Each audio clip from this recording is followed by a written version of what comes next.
And we are live and ready to go for some Blue Otter Diamond League semifinal action on a little bit of an off day to be able to complete the season before the week of Christmas. I'm here, I'm Isaac. Alongside me is Huey Yoshikage for what is to be a civil war here in the semifinals between Akuma Strikers and Akuma Kilijs.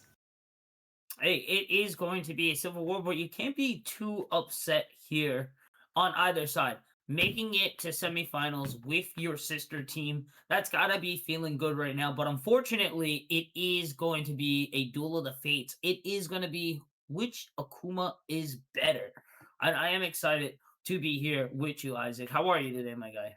I'm doing quite all right. Finished up a few finals and a few college classes that I'm taking, but it's a bit more important here is that these two teams that are going into the series are two very different teams stylistically. Akuma Kilijs, they go fast, they go hard, they go early, and they will beat you down in swift like blitzkrieg tactics. Meanwhile, Akuma Strikers, they like to hold things together. They hold down the post. They're very defensive, but they're very strong mentally. They have a roster with players that have won multiple championships. I mean, Dr. Pepper, their support, has won 2 of the last 3 Blue Otter Diamond League titles as well. Actually, throughout the whole regular season, they went 5-1, but in all of their wins, they were all 2-1. They were all 2-1. They did not take a series 2-0 in the process. And last week up against not XV Orion, that was Kilijs. They were playing the Only Frogs, right? They were playing the Only Frogs, in which again they went 3-2, and by the end they were definitely more so stronger, like mentally, batten down the hatches. They kept things together, and yeah, so it's 2 very different teams that we'll be seeing, despite being coming from the same org. I mean, honestly, that's what League is all about. It is the different play styles. There's not really a first say answer. There's not one go-to in a League of Legends here. It is either that Blitzkrieg or Control. So we're really going to see which playstyle dominates today. As we do get over to pick and bans here, Udyr, Volley, and Karma going to be taken off for the blue side there, as we do look over for Gwen, Darius, and Nico being taken off. A lot of focus in the jungle and the top lane specifically here for both sides.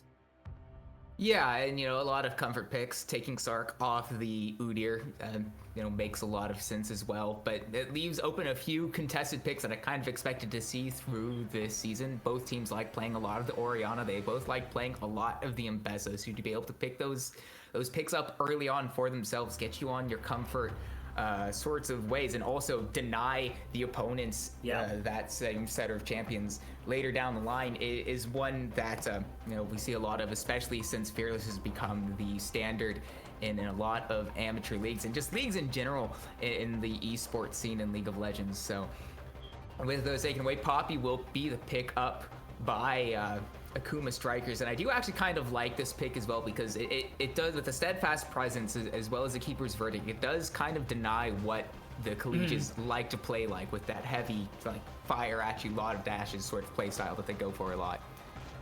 No, for sure. It's definitely going to outshine later. It's going to make Mbessa, if in the top lane, which I think that's where Mbessa will be going here in this team draft here. It's going to make her laning phase very difficult there. Renekton going to be picked up as well too. Galio going to be picked in over for a middle. Another dash that can be blocked there by the steadfast Poppy. Yeah, and but again, it also just kind of fits in what Kilijs do stylistically with these sorts of heavy engage comps with these high explosiveness. My only concern so far for the side of Kilijs is that they're a little bit low in terms of damage, and they only have the ADC and support pickup left, so you really only have like one big player who can do like that big sort of damage just yet. And also, unless if they go something like the Mel or Ziggs, which they haven't played at all throughout the year, at least in the cursory notes that I've managed to take, they're also going to be very heavily indexed into a very physical damage style of build. And plus, when with Malphite being as popular in the jungle as it has been in recent with those buffs a few patches ago, and Cherry has not been a stranger to being able to pick up this champion, it's a little bit concerning, and I would like to see how the Kilijs manage to picture this one out because, I mean, with the likes of Glimmercut, he is the aggressive guy. I mean, there's a lot of Draven in his games. There's a lot of Lucian as well. So it's a little bit iffy so far, but obviously, there's room to change. And we'll get to see what the Kilijs go for. In terms of picks off the table, it is the MF, Draven, the Lilia, and Kindred all going to be unavailable for these teams in second round of bans. And you can tell the homework has been done here. As you just break down the systematic, which options are available here for them, Isaac. You can see the bans shine out there as well, too, with the MF Draven being taken off. The Lilia and Kindred as well, too. So it's interesting to see where these last picks are going to go. We're going to get the Mordekaiser here. Interesting, spicy. Oh, wait, no. We don't get the lock-in yet. We didn't get the lock-in yet, though. I thought for a second, I believe for a second, I thought we were getting a little crazy. I thought we were getting a little crazy. Mordekaiser jungle game 1. I mean, if there was a person to do it, it would be Cherry, in fairness. She's has such a... It's not a champion pool, it's a champion ocean for her, and... Interesting. You know... It would have been fun to see, but Xayah I think also works really well into the Kilijs playstyle of that high engage, that high explosiveness. You press R and you deny anything that the Kilijs typically want to do. Wouldn't be pairing that up with the Morgana as well is I think gets more value as the game goes on. In lane, it might struggle a little bit, especially into Seraphine, but I mean, with the amount of CC coming through from Kilijs and without not a lot of options to break the Black Shield as well, it could, as we get to like 15, 16 minutes, be insane value. No, I can see it. Oh, yeah, there is a lot of... I feel there's a lot of CC over for red side there, but it's not as easy to land over for strikers here. So my feeling right now, what I'm feeling right now, I like where strikers is, but I feel like they're missing just a few key elements to really say that they ran away with this draft. On the other side, though, I feel they're going to struggle, but if the execution is there, if they are able to perform the way they want this team composition to perform, I feel they can really start to outshine. I'm not the biggest fan of Smolder. I think I might have preferred a hyper carry ADC there instead of a scaling one.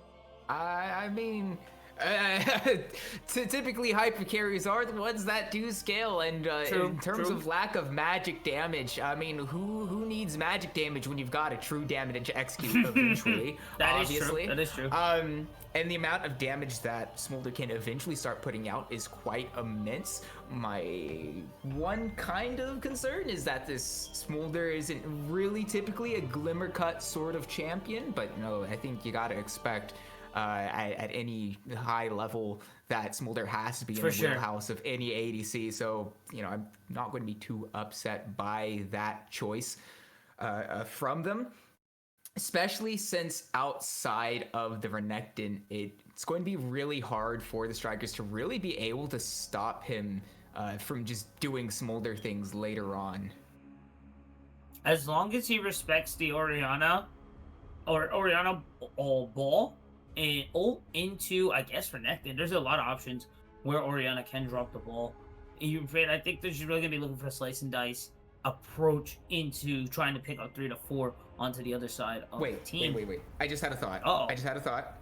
Here we go. It came to mind. It just came to my mind. Now, hear me out. Dr. Pepper, as a support, typically likes playing more engaged sort of champions. I mean, when he won his 2 championships playing as a jungler, where he played the likes of the Jarvan, the Poppy, Xin-Zhao, a lot of like engaged style supports. Poppy not so much, but still kind of tanky like that. He's familiar with this champ. Also, Cherry has played Morgana support a few times throughout this season. Morgana jungle throughout this season. I might be overthinking things a little bit, but there's the flex possibility, and I think the Morgana might maybe potentially get a little bit more. No, you know what? No, I overcooked in my head. It's still technically a possibility, but let's. You ever? I don't know. You ever do that when you think in your head? You're like, he was seeing it, but no, I feel a bit too much. It was just a little too deep. It was just a little too deep. All right. Perhaps. Well, our first game will be loading in momentarily, guys. Don't go anywhere. if we do have predictions, be sure to check out your predictions, and we will be back to be casting game one. Don't go anywhere, Blue Water League. We'll be right back. Minds aware. We carry on, oh, we carry on, carry on. We carry on,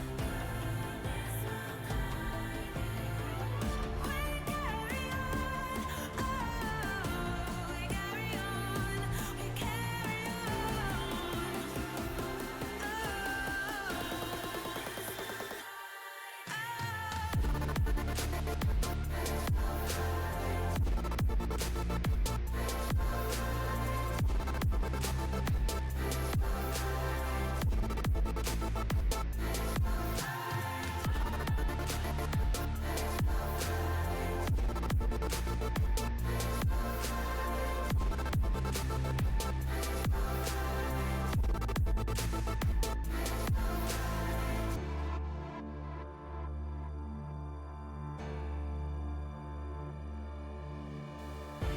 It's always darkest before the dawn. It's always quiet before the storm. We are not afraid. We're journey on the road until tomorrow that hope has been.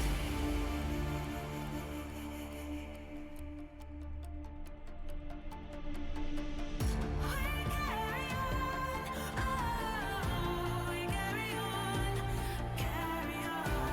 We carry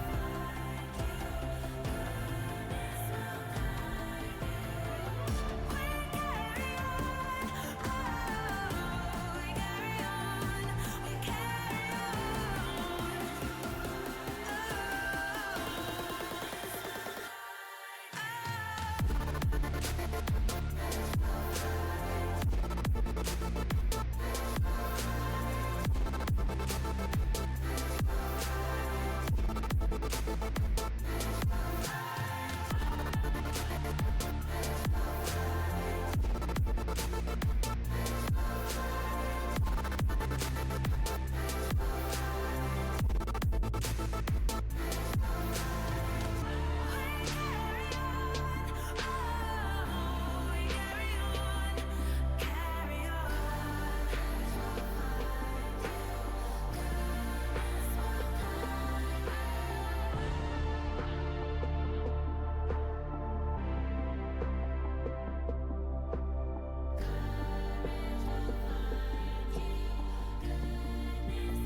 Head down the highway side, cold wind, but it feels right.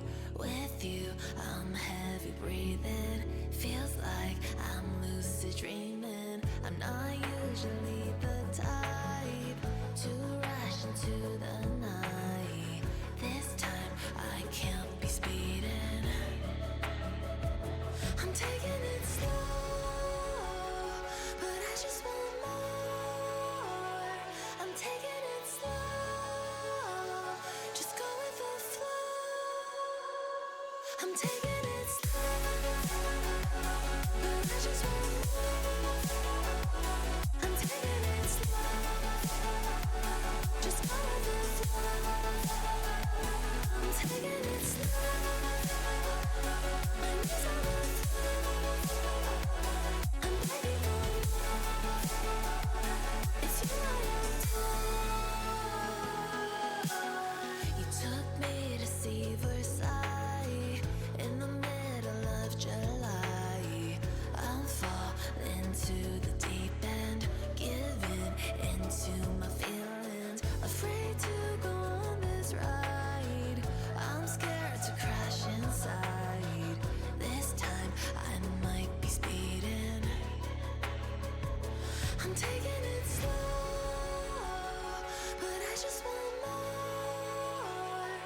taking it slow. Just go with the flow. I'm taking it slow, but I just want more. I'm taking it slow. Just go with the flow. I'm taking it slow. My knees on the floor. I'm begging for more. It's you I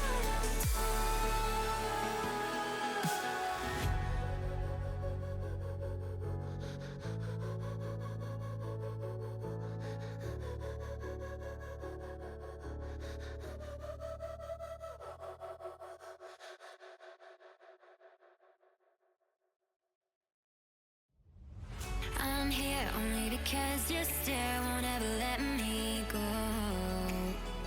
I'm here only cause I'm aware with you is better than all alone. Oh, oh, oh, say what you're dying to say. No, no, no, no. Oh, oh, tonight we're stars but we'll fade away. Go on and light me up. Oh, go on and light me up while we're golden. Come on and light me up. Oh, come on and light me up before we come down. Stars will always come down. So before we come down, down, down. Go on and light me up. Oh, go on and light me up while we're golden. Come on and light me up. Oh, come on and light me up before we come down.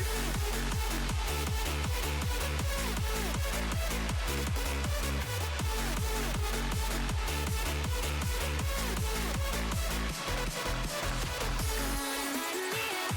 Oh, go on and light me up while we're golden. Come on and light me up.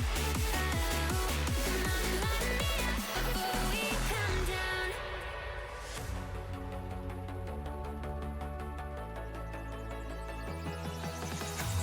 Show me where all your secrets lie and where your wild things go. Time ain't ever been on our side, so between now and till we go home. Oh, oh, oh, say what you're dying to say. No, no, no, no. Oh, oh, tonight we're stars but we'll fade away. Oh, go on and light me up. Oh, go on and light me up while we're golden. Come on and light me up. Oh, come on and light me up before we come down. Stars will always come down. So before we come down, down, down. Stars will always come down. Go on and light me up. Oh, go on and light me up while we're golden. Come on and light me up. Oh, come on and light me up before we come down.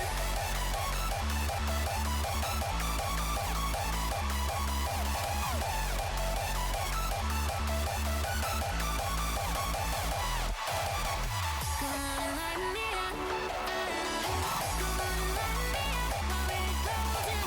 Come on and light me up. Oh, come on and light me up before we come down.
Ladies and gentlemen, we are finally here. Game 1 on the way. It is the battle of the sister organizations. Akuma, Kilijs on right side, Strikers on the left. Which Akuma has the better Hado? We will find out here as we are in this beautiful winter wonderland. Thank you all for everyone tuning in. It is your boy Huey on the mic, and casting with me is the man himself, Isaac Cast. And my gosh, man, I'm excited for this one. And one thing that I am excited for, I think I should have gone with my original theory of the one that I thought might have been a little bit overcooked, because it is Cherry on the Morgana jungle and Dr. Pepper on the Poppy support. You know, my mistake. I should have believed in my predictions a little bit more. And while it may not be as ideal, because I feel like maybe Poppy into the Wukong would be a little bit better than the Morgana, especially early on. I definitely see the value that Strikers have gone for, especially in terms of what their champion pools are. Dr. Pepper definitely a lot more familiar with the likes of the Poppy than Morgana. If I'm being completely honest, I really wouldn't be surprised if Dr. Pepper has literally never played a game of Morgana in his entire life. It is. I mean, honestly, respect. No, honestly, super respect, because I still to this day despise Morgana. It's still one of my most banned characters. Like, the Black Shield is evil, and I'm sorry, when you get hit by that Dark Binding and you get an AFK warning because you got hit by a skill shot, it's frustrating. It's very frustrating. Like, gonna be just a pretty decent start here over for Glimmer, who you mentioned a lot earlier, who you also said may not really have a smolder pocket, but I mean, we're in Diamond Elo right now. I feel like at this level, you can almost kind of get away with not first timing, but as long as you kind of get the basics, you can kind of rock it. Yeah, and also it's almost certainly not a first time smolder for Glimmercut. It is one of those champions that has not been in the meta in like the last few weeks, but I mean, ever since he's released, has definitely been a potent figure in like the player minds of the player base, and I would be highly surprised if he doesn't have at least some experience on it. It also, just considering what I've seen of Glimmercut, as I was able to watch the replay of the Kilijs series last week. Hold on, Dr. Pepper in trouble. Oh, big Ignite going to go there right now, but Dr. Pepper feeling the burn. Gonna have to flash away from the snot bubble. Very close right now to death, but is just gonna rock the pot now. Now, they don't have vision. Oh, they got caught there. So they do know that he is still available. Flash is not in his pocket just yet. Only a few more seconds for that Hex Tech. They gotta respect the wall. Shield gonna go up there. He's gonna flash forward. The Dragon Flames going through, trying to push him onto the wall. First Blood going to land over onto the Smolder. Going to miss the wall CC, but the barrier gonna keep a flat. The flash forward. One more feather. That's gonna be the double kill. No wards for the minions. We will take the 2-for-1 blue light special in the bot lane. Oh my goodness. Talk about on edge in the bottom Not even lane. close, baby. Not even close. We don't have I mean, obviously, how things have gone past, we can't quite get a look at the exact amount of HP X Fluke was. That has to be like 40, 50, 18, Yeah. you know, one of those scary, very scary numbers there.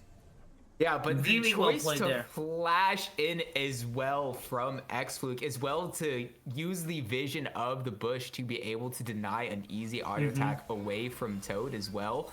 Just really well executed on the back half of that fight from X-Fluke to be able to get the double kill, to be able to get him a BF sword on recall Oh yeah, as that's huge. well. That's It is huge. massive for the bot laner of Akuma Strikers. The amount of extra power it gives them over Glimmercut and Toad is going to be immense, especially with the extra kill pressure that the Hill of Blades Poppy brings over the likes of the Guardian or the Unsealed Spellbook or the Aftershock. Honestly, don't like where they are right now. Yeah, it's certainly going to be really good. Directed camera. We saw the Hex Flash on Dr. Pepper. Why are we moving away? He was charging it up. I was about to drop it and give it over to you because that was a potentially. I saw it. I saw it. exciting I saw moment, it too. I but, saw it too. We're gonna get a quick taunt though in the mid lane. Nothing crazy, but like you mentioned, that BF sword is dangerous right now. Any exchange these guys get into the bot lane, that is almost going to land for the strikers 9 out of 10 times. And yeah, check out the pressure and the rotation now that they have. And honestly, I like this play here. There's not really much you can do. Mid lane got pushed up as well as bot lane as well too. 1500 going to be knocked down. That's going to be the first dragon in the pocket. Yeah. Also, not only is the BF sword, but just in general, Zai is going to be pushing out these lanes a lot more, getting that extra pressure in the bottom lane. On top of that, has already converted those 2 kills to be able to supply that extra combat power to deny Glimmercut a bit of the Trying to say that the farm in the Glimmercut. what was that? Anyway, the point is, Glimmercut is down on CS about 10 now, and with how much extra power X-Fluke has, and the fact that they keep him in the bottom lane, looking to deny Glimmercut his first evolve on his abilities, because that's when not when Smolder gets his really big power spike. Obviously, that's at 225, but that's when he starts accelerating those stacks. If you could keep him below the, I think it's 115, 125. Shoot, I don't remember the exact number. Fake caster on board here, but whatever the point is, as soon as Smolder starts gets his first ability upgrades, he really starts to accelerate his way to that 225 mark, and the longer you can keep him below his first upgrade, really just hampers the side of Kilijs, especially with how it's been mentioned a few times with how they like to play, to be able to play fast. They want to be able to, close out these games as soon as possible. Typically, historically, I don't think it's necessarily as much as imperative for them this time around, but still, getting the Smolder and out of the game, but Dr. Pepper in trouble. He's getting chunked very low, and despite the extra combat power, the bot lane of Strikers, as much as we could say as the earlier games went so far, maybe overstepping a little bit here. I think so. It's just a little overzealous there. You gotta respect your wave lane or your lane wave management a little better there, and unfortunately, actually, we've got members these heading guys towards in the the bot bottom lane lane. just not really getting it. But here comes the rotation here. Zark looking, gonna go walk right into the bush there, but Cherry waiting. The Cyclone coming in as well too. The Featherstorm going to come down. The shutdown going to be landed, but Cherry will be able to help out there. They will get another 2-for-1 special. It was looking real juicy there. But unfortunately, Strikers going to come out on top yet again.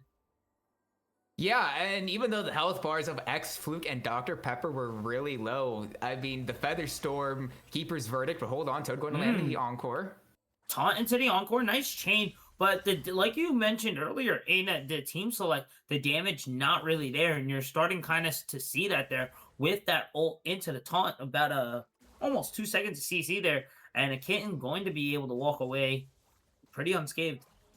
It's also not only the low damage. Actually, I think in that situation, it didn't necessarily have much to do with the damage. It's just the amount of defensive tools that Xayah and Poppy have alone, between the Feather Storm, as you called out in the actual fight itself, and the Keeper's Verdict, and steadfast presence from the Poppy. They honestly it kept allows themselves, yeah, they it kept gives them themselves so much alive, extra a lot longer than I survivability. expected, honestly.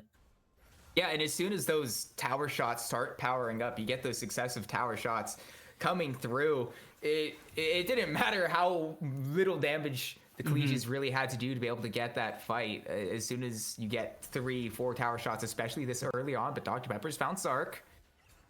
Nice catch here. Zark just not having a good day right now. And you gotta always be careful as a jungler.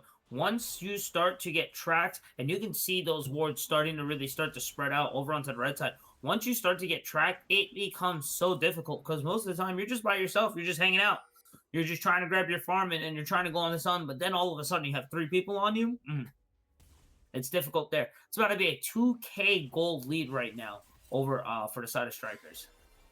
Yeah, I mean, just in general, from individual leads across the board for the Strikers, as well as, I mean, just generally playing out these fights a little bit better has put them in a very advantageous position. They've also picked up the second neutral objective with those grubs coming through. They're one step away from getting feats really early. They've done a really good job of bringing X-Fluke around and Dr. Pepper to be able to secure these objectives, to use that extra power for themselves. Well, it has allowed Glimmercut some leeway in the mid lane to be able to farm up and, you know, bring back that CS deficits. And overall, it's really feeling quite all right for the Strikers. You don't really need to worry too much about the Smolder just yet. Obviously, that is the consolation prize that Kilijs get, because they are playing a very different style to what they have done before with this huge amount of scaling with the Smolder, as well as the Seraphine can keep them alive a lot longer, especially as this game goes on, to allow Glimmercut to really pump out damage. So being able to start to bring that back a little bit could help them out in the long run, assuming that this game doesn't get out of hand, which it's starting to, but Firefly's in trouble. Public execution going to land there. Follow up with the Cyclone, but the sustain on the Renekton there. Gonna pop the ult and keep it moving. The Dominions keeping them strong. It's gonna be a 4v3 situation right now. Headed over into the river. The Featherstorm going to land, but none of the feathers going to catch. But Galio gets caught right there into the corner. The Dark Binding stuck there for 5 seconds. Plus the Ignite. Gonna block the tackle as well, too. Cherry gonna pick up Dab. Cool Kitten also gonna pick up ZR, who's kind of suffering here in the levels. We're gonna get the cheeky little dance movement there from the Poppy with the walk away, and that's gonna be a pretty clean team fight there. And if they're not careful, they might get another pick there. Yeah, and I mean, between the it all started with the initial keeper's verdict from Dr. Pepper to save Fireflans, and at that point, as soon as Akuma Kilijs had, you know, they committed everything to be able to try to get a pick onto Fireflans. They mean between the public execution, between the Cyclone, as soon as those tools were down, the rest of the fight just becomes extremely easy for the Strikers to be able to use. They have more tools available to them. They hit everything perfectly, and the retreat was a bit staggered as well. Dab was took a different route out, and, you know, became basically the sacrificial lamb for the rest of the Kilijs. But you know, picking up that Drake as well, they get feats on top of what is now a 3.5K gold lead here at 13 minutes. It's all coming up Akuma Strikers, and you know, it's been a really good start to the series for them. Oh, Dab walking up right now. Doesn't see Cherry in that bush right now, but they have to assume Dr. Pepper isn't by themselves. There goes that Keeper's Verdict yet again, just kind of stopping their dashes here. That blue feel like it got stolen. Kitten going to be able to pick up Toad there as well, too. And yeah, Strikers just being able to find success in just about anything they do here. Dr. Pepper once again stepping up with an audacious charge this time around to actually set up a really good pick going the way of the Strikers, getting a kill onto Cool Kitten as well. They get it exactly onto the person that they would want, one of these carries in the Orianna. It's getting really tough for Kilijs. They've just not really been at it here in game one. There. Gotta be careful though. But here comes the heroic approach from Dab. They should be able to finally fall into their side, and Dab will be able to pick up Dr. Pepper there and finally getting a little bit of reprieve here. Yeah, I mean, overconfidence is a slow and insidious killer. Is classic saying for those who know Darkest Dungeon, but they're moving into the top side. Oh man, very clean. Slice and dice, see you later. Cherry making these ganks look extremely easy. Really nice positioning, and I like the different approaches here in the lane from Cherry from these ganks. Yeah, and also into the Renekton as well. I mean, Morgana is not exactly the strongest ganker ever, but with such easy lockdown on the Renekton, it allows you to layer that CC with the Dark Binding, with the stun that Fireflans has to make it absolutely, I guess, formulaic here for the strikers in the top lane. Eisenhower goes down once again. And yeah, I mean, Akuma's strikers just playing everything just about perfectly. I mean, they took that one early advantage going the way of X-Flute, and they've managed to, spread it around the map, get everybody else ahead, as well as that first tower. Now Rift Herald, I mean, it is not a good spot to be in. I mean, just 2 minutes ago, we're talking about a 3.5 gold lead. It is now expanded to 5K in just 2.5 minutes for the side of the strikers. And I mean, typically if you turn nameplates off, I would have guessed that it actually would have been the other way around. But the strikers they're playing Kilijs' game better, just quite frankly. Like you mentioned, as soon as they put the pedal to the metal, they put the foot on the gas, and they do not look back right now. And as long as they keep continuing with this pace here, they should be able to close this game 1 out and continue looking forward well into this game 2. Feet are locked in right now. The kills are where you need them to be. They're not on, all stacked on the poppy. They're all pretty even. A lot of less deaths right now. We do have this rotation headed over, but I don't think they're going to be able to pick up that lizard as he scatters right back under his tower here, as we do see this push into the mid lane.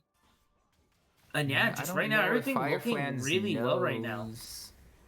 You will now. But yeah, and with so much committed as well to this top side map, to not be able to get Fireflans, Rift Herald's going to be summoned up in the mid lane. That charge gets the mid tier 1. Perfect. Bot tier 1 also going down as well.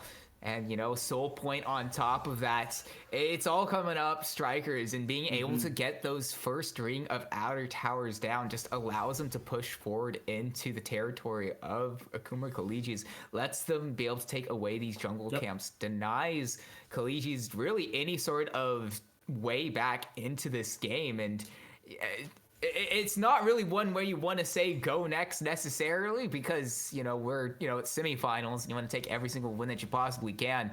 But the avenue back in for the Kilijs is just that window of opportunity is closing rapidly right now, and you don't want to get your fingers caught in that window closing. So you're gonna have to figure something out.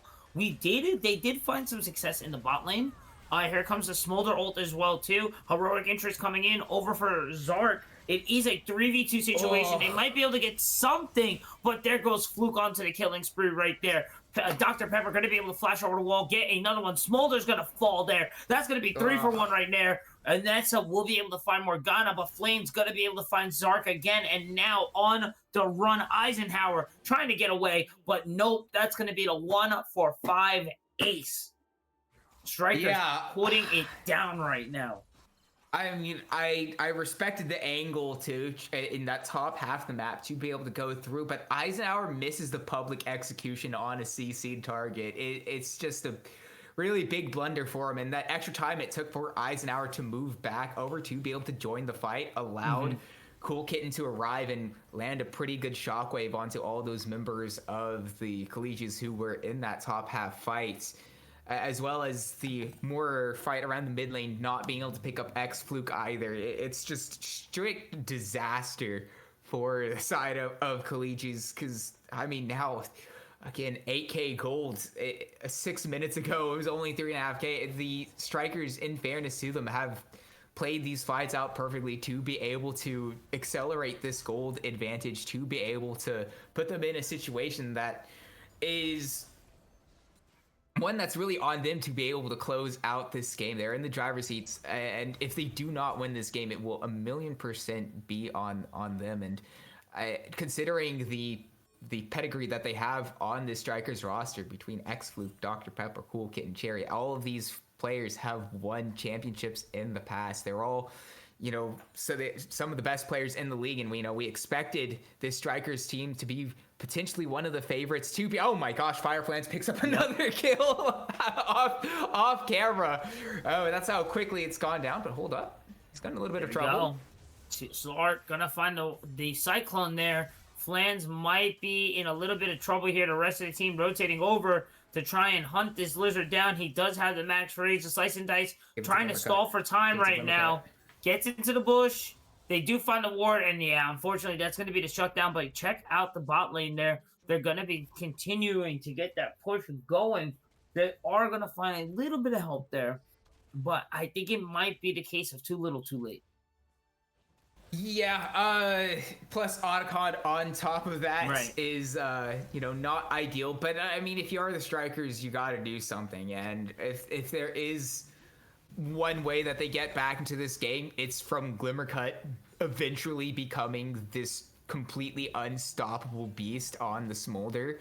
They also managed to pick up a few of these objective bounties as well, so it's not completely all for naught. They'll get a pretty nice injection of gold for themselves. So even though they give up the bot lane tier 2, even though they give up the Otacon, I feel like they get a decent amount of value over it. These are things that they can't really step up to the Strikers anywhere outside of, everybody collapsing in onto a lone member in a side lane. In this side lane, this case, it was Fireflans. And so, I got to respect the attempt from Kilijs to be able to find a way back to the one. Plus, getting the kill onto Smolder as well gets him that little extra infinitely scaling combat power.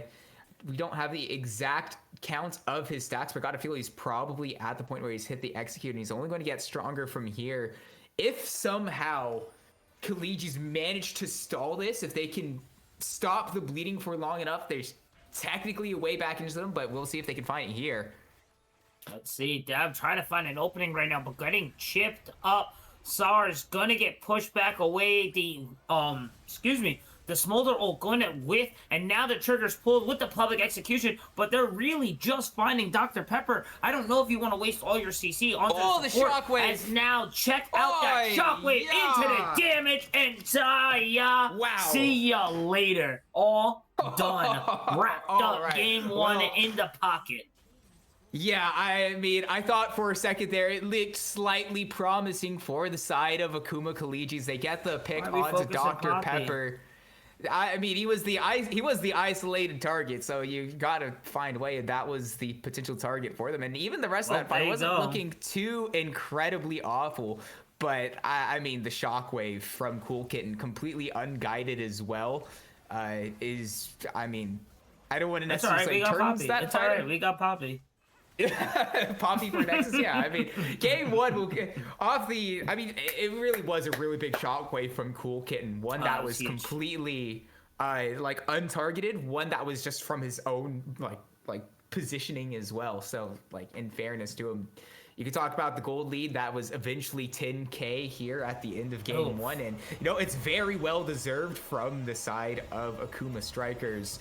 But I mean, I feel like that game might have had another 3 or 4 minutes in it if it wasn't for a really big Cool Kitten moment there. And, we take those though.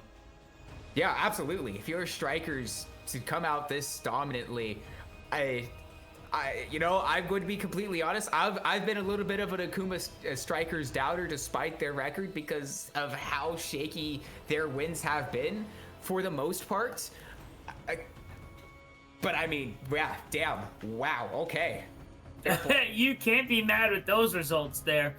Overall, just a very dominant performance in all lanes. You can't even say, mid lane was lacking or bot lane. Everything was firing at all pistons. That was a very well-oiled machine from Akuma Strikers there. And really, overall, you really can't ask for much more, except for maybe what the 5 deaths that they dropped. But honestly, I mean, almost all those just... deaths were worth. That's just League there, honestly. That was just like pure good League there. Yeah, they didn't they didn't give up a single. Nope. They did give up a few towers at the end. Not quite that. Either way, point is, Akuma Strikers dominate game 1, and I think with that, we're going to send it to a break and get ready for game 2. See if the Kilijs can be able to come back after a stomping performance from Strikers. We'll see you for that draft in just a few moments.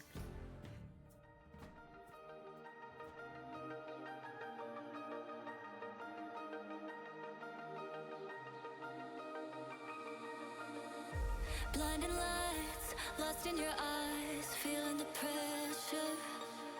You and I, spending the night, chasing forever.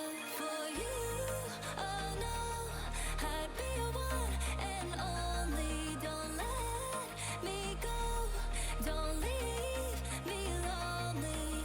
Say you'll stay through the pain, say you won't go running. Let me in through your veins, get off on my loving.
Holding on to words that you said back in the beginning. All along, they stay in my head. I'm feeling you shifting. For you, oh no, I'd be your one and only. Don't let me go, don't leave me lonely. Say you'll stay through the pain, say you won't go running. Let me in through your veins, get off on my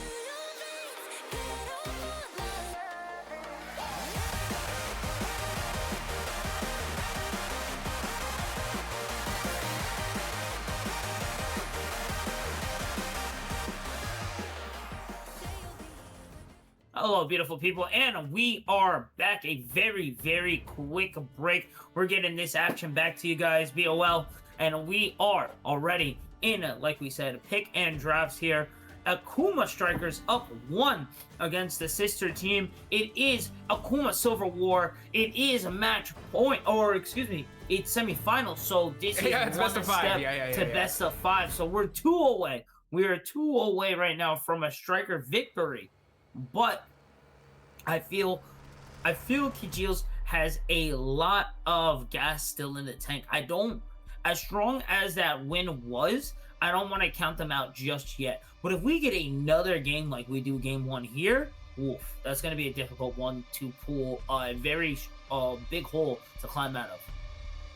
Yeah, and I think the Kilijs are fine. You don't get any bonus points for how dominantly you win a game, and there's still quite a bit about them. But going through the draft already, I gotta say that's my bad. I was refilling water, and these teams were immediately straight into draft. But this is something that the Akuma Strikers have done a lot, at least ever since. I say a lot. They did last week.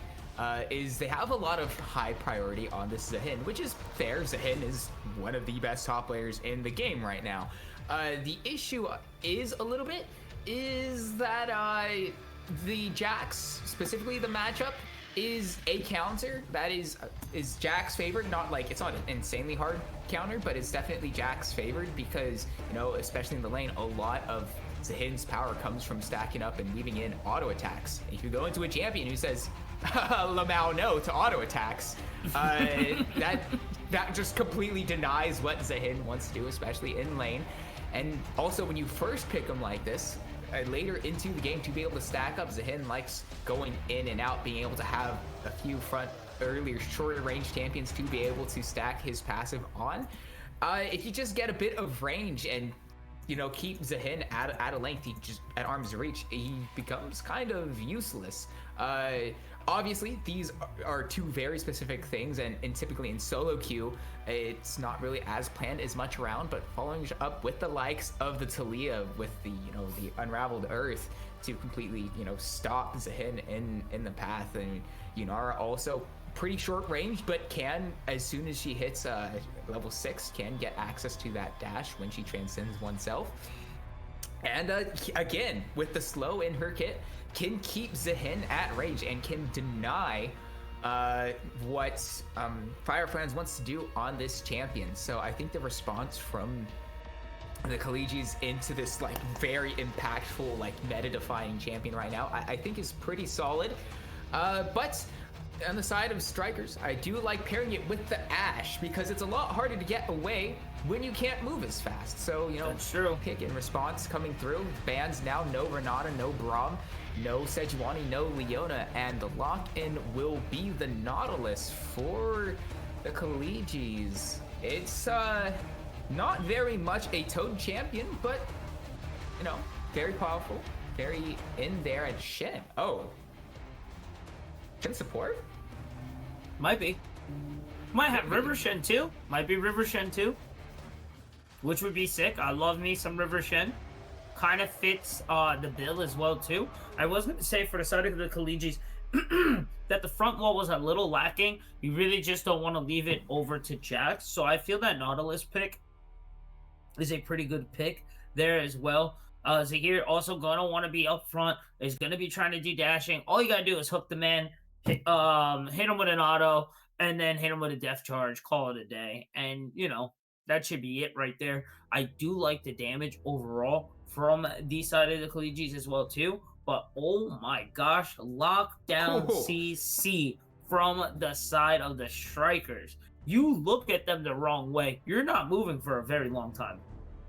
Yeah, I mean, Cataclysm on top of everything. There's a Talia who can't really get away, especially come through, as well as, the taunt on the Shin.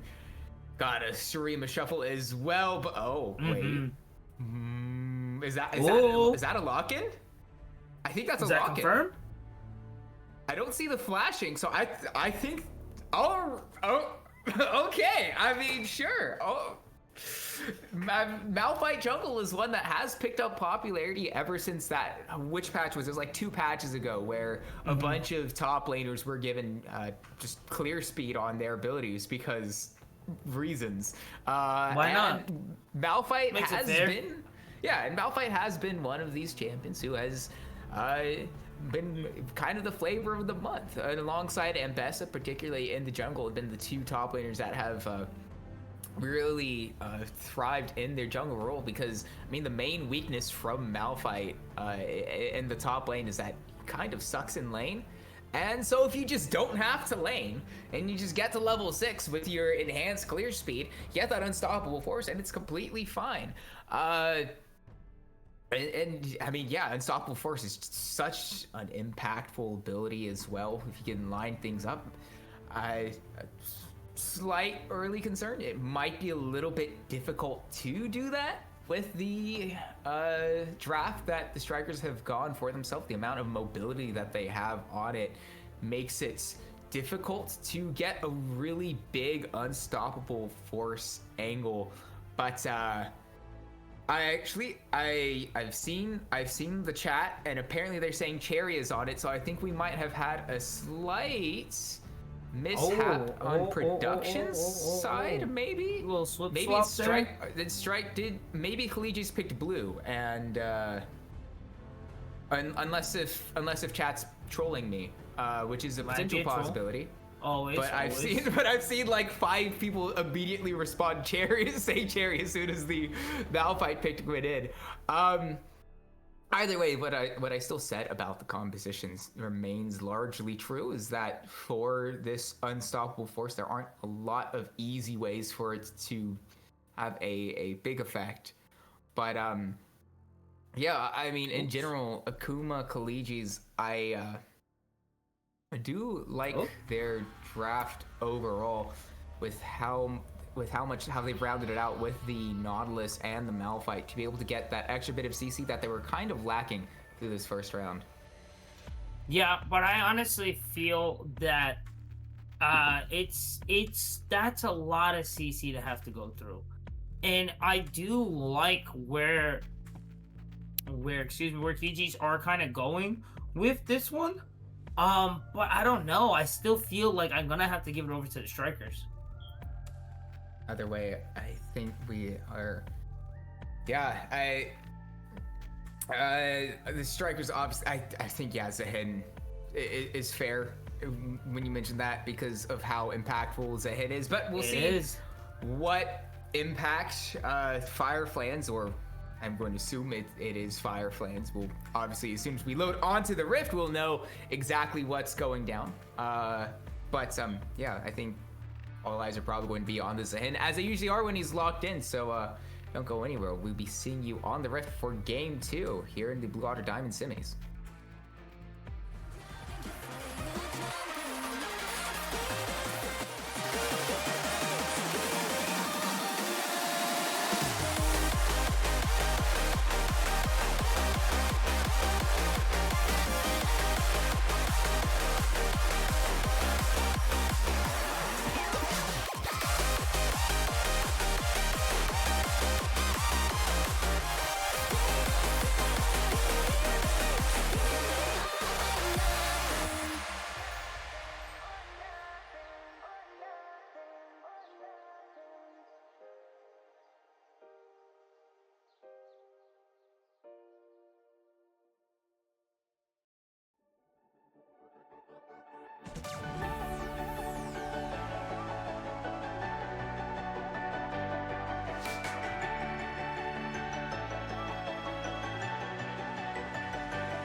You've been it from the start, inside my corner, yeah. When it gets cold and dark, you make it warmer. 'Cause you are on my mind, all of my days and every single night, single night. There ain't no way to get you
broken paper is your mind. All the scars, let's leave them behind. We'll light the world up now, let this fire in your eyes. Through the darkness into the night.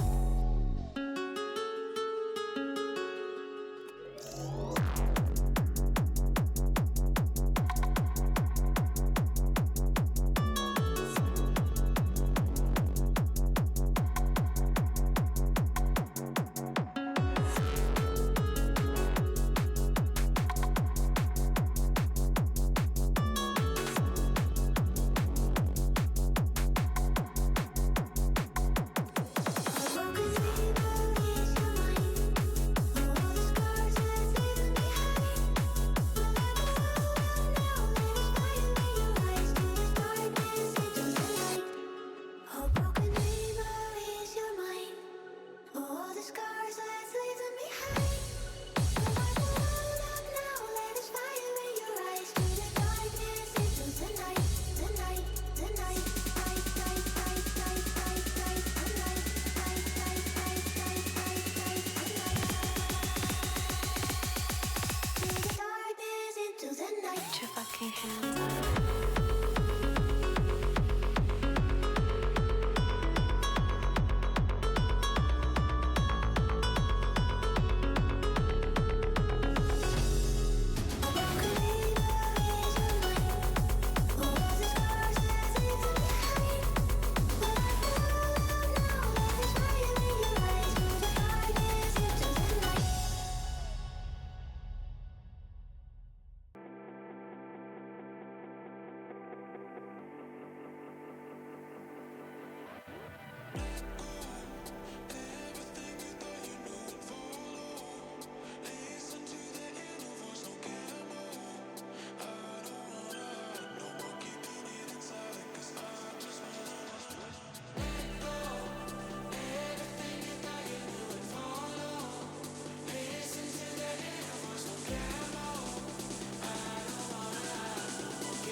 Hey, ladies and gentlemen, in BOL, we are back. Game 2 on the way of this Akuma Civil War. Strikers are up 1 right now. Kilijs just falling behind by just 1 game. But this is semifinals, ladies and gentlemen. So it is best of 5. So plenty of time to come back. But if it is Kilijs' time to shine, it is now. And I really want to see something get on it here on this 5-man rotation. But unfortunately, they are going to get caught by the flag. It is your boy Huey and my best friend in this country, I'm pretty sure. Isaac is with us as well, too, on the table. Which country? And US, yeah, yeah. Yeah, okay, fair. We're fair, NA, let's Yep, go. okay. Nice, nice. Well, Let's no, go. well, I NA think buddies. NA also includes Canada, and Hey, that works. That works. I think these days as well, by the pro scene standards, also northern Latin America as well, That's are good. also included in the competitive region here. So he said the country just wanted to be sure it was the same No, country. But and yeah. listen, we're so worldwide, you know. We're always all over the place, you know. So you're never too sure. Either way, Yeah. I'm excited for this one. I really wanted to see that 5-man get a little bit of rotation there, but just with that little play, you can tell Kilijs are still fine. They're taking that one and they're continuing with the stride. They still seem very confident in themselves. And honestly, like you were mentioning in the team and champ select there, they seem pretty fine. Yeah, and I mean, even though game one really didn't go the way they had planned, there's still plenty No. of time to be able to come back into this one. And it turns out I may have misinterpreted a few of the chat messages of going through. It is actually Akuma Strikers on blue side. It is Sark on the Malphite going for the Dark Harvest. Oh, so the click, click, The Dark click, Harvest. click, boom, click, click, All boom, right. ult here. Okay, I like it. I like that build there. Yeah, well, typically we see the more I guess meta pick has actually been to press the attack with, and you get those empowered auto attacks on the W. So a bit not off meta or uncommon, but definitely slightly different. I might imagine to see maybe a little bit of AP in that. Oh, he's just going kaboom. He's going Malphite kaboom build. That's it. Dr. Pepper Yeah, gonna hold that pressure there, and you were correct on the Shen support. Yeah, and I don't know if I'm a super big fan of the straight AP Malphite. Sure, you get one really big ability, and there's one really nice target for Sark as well in X Fluke. And Cool Kitten also could be a potential target, particular True. targets. He's come to the Speaking of top lane. targets, here comes this sandwich right now, pinched between a rock and a hard place. No pun intended. Fire on the run. The flash going to be followed, but that counter strike also going to be following as well too. First blood gonna land over on the red side. Yeah, and that feels really good if you are Eisenhower. Oh, Dab in trouble though. Oh, he's got to be careful there. And Cherry gonna catch that. Oh, excuse me, that counter gank there in the mid lane, and gonna tie this ball game 1-1 right now. Yeah, so initially it did look really good for Kilijs being able to get Eisenhower that kill. Are you feeling really good? Oh, Dr. Pepper though. Nice, man. They hear it all systems off. The taunt finally gonna unable Toad to let that hook fly. It's going to find its mark. They're gonna follow up as well too, and Glimmercut gonna be able to pick up one onto the board as well too. 2-1 right now. And if Dr. Pepper isn't careful, that's going to be a feat of warfare claimed for the red side there. I mean, Dr. Pepper at least trades one back as a consolation prize, but a double kill to Yunara in the bot lane, a kill to Eisenhower in the top lane feels absolutely perfect for the Kilijs. Glimmercut's probably going to be able to walk back with a huge buy, maybe even a BF sword, and then Eisenhower in this top lane.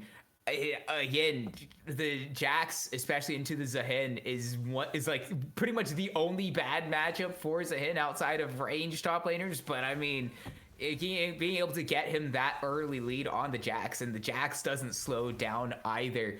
It's just exactly what the doctor ordered for Kilijs, especially after that game one. They locked in, they're back and ready to go. That being said, Toad might not have done so much here. Toad just a little overconfident there, but is just going to Chad walk away. Unfortunately, not with their life.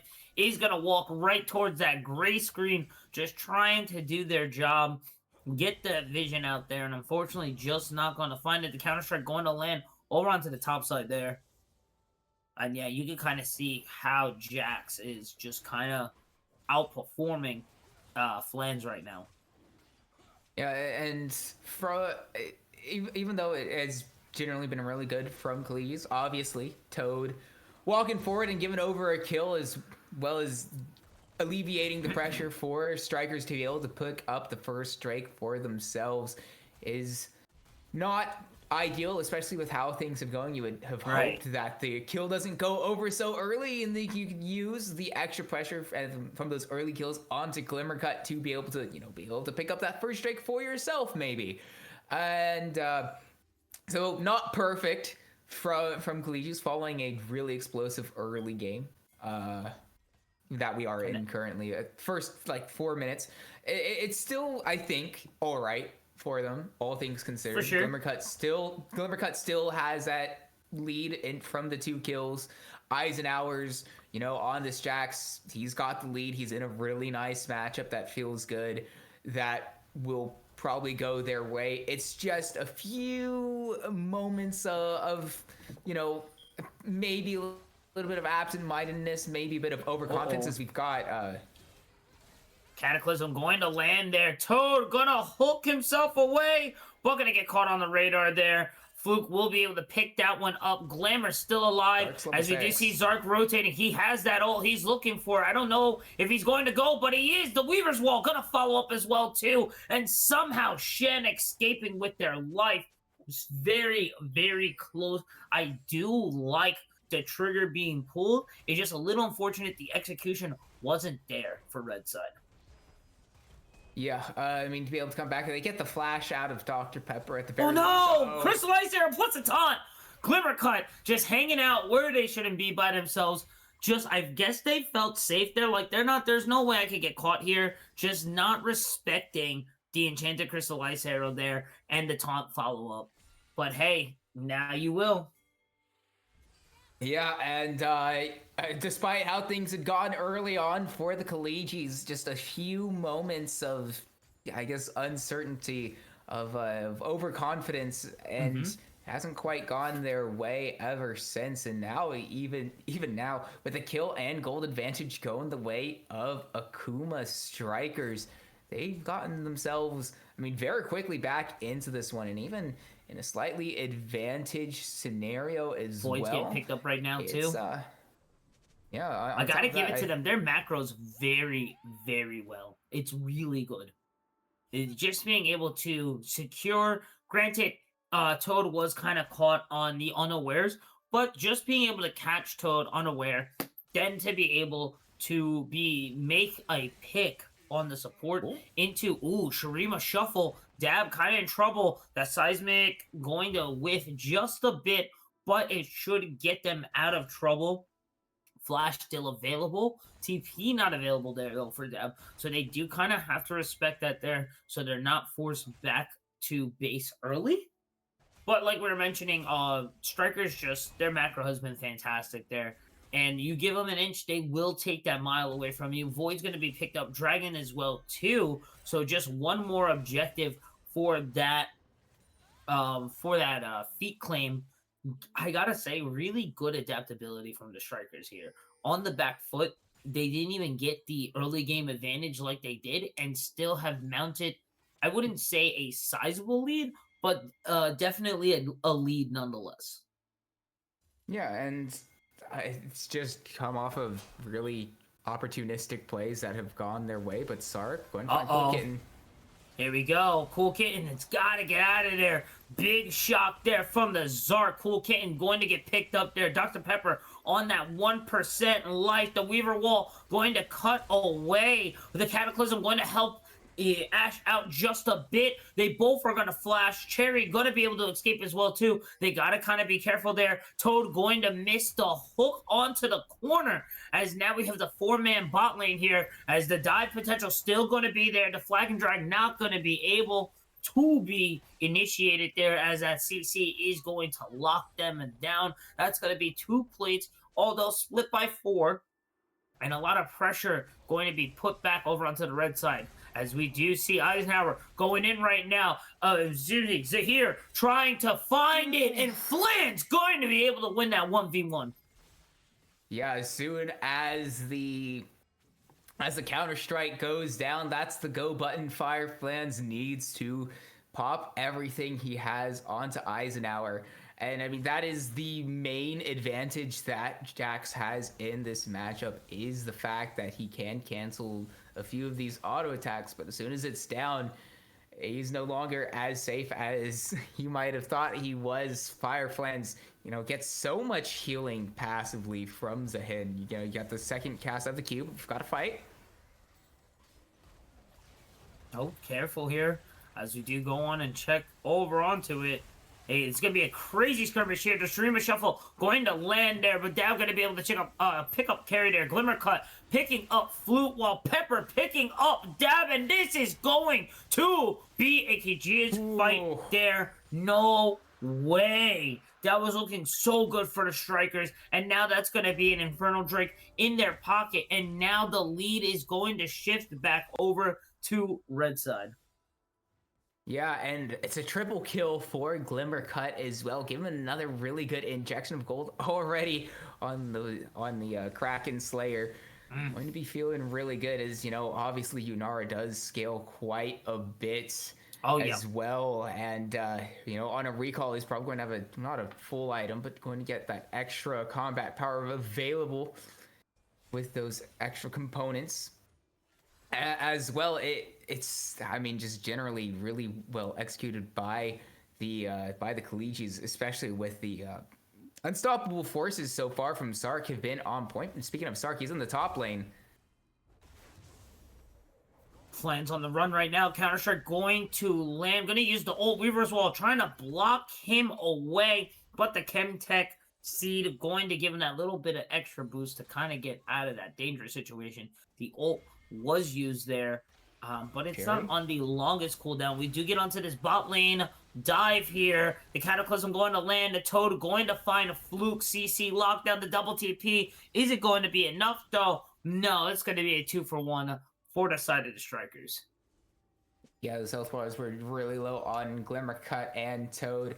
Didn't look like Glimmer Cut was able to fully recall ever since they got that triple kill. So the extra combat power that they would have had available to them, not quite going to be available in that fight, as well as not being able to restore their HP.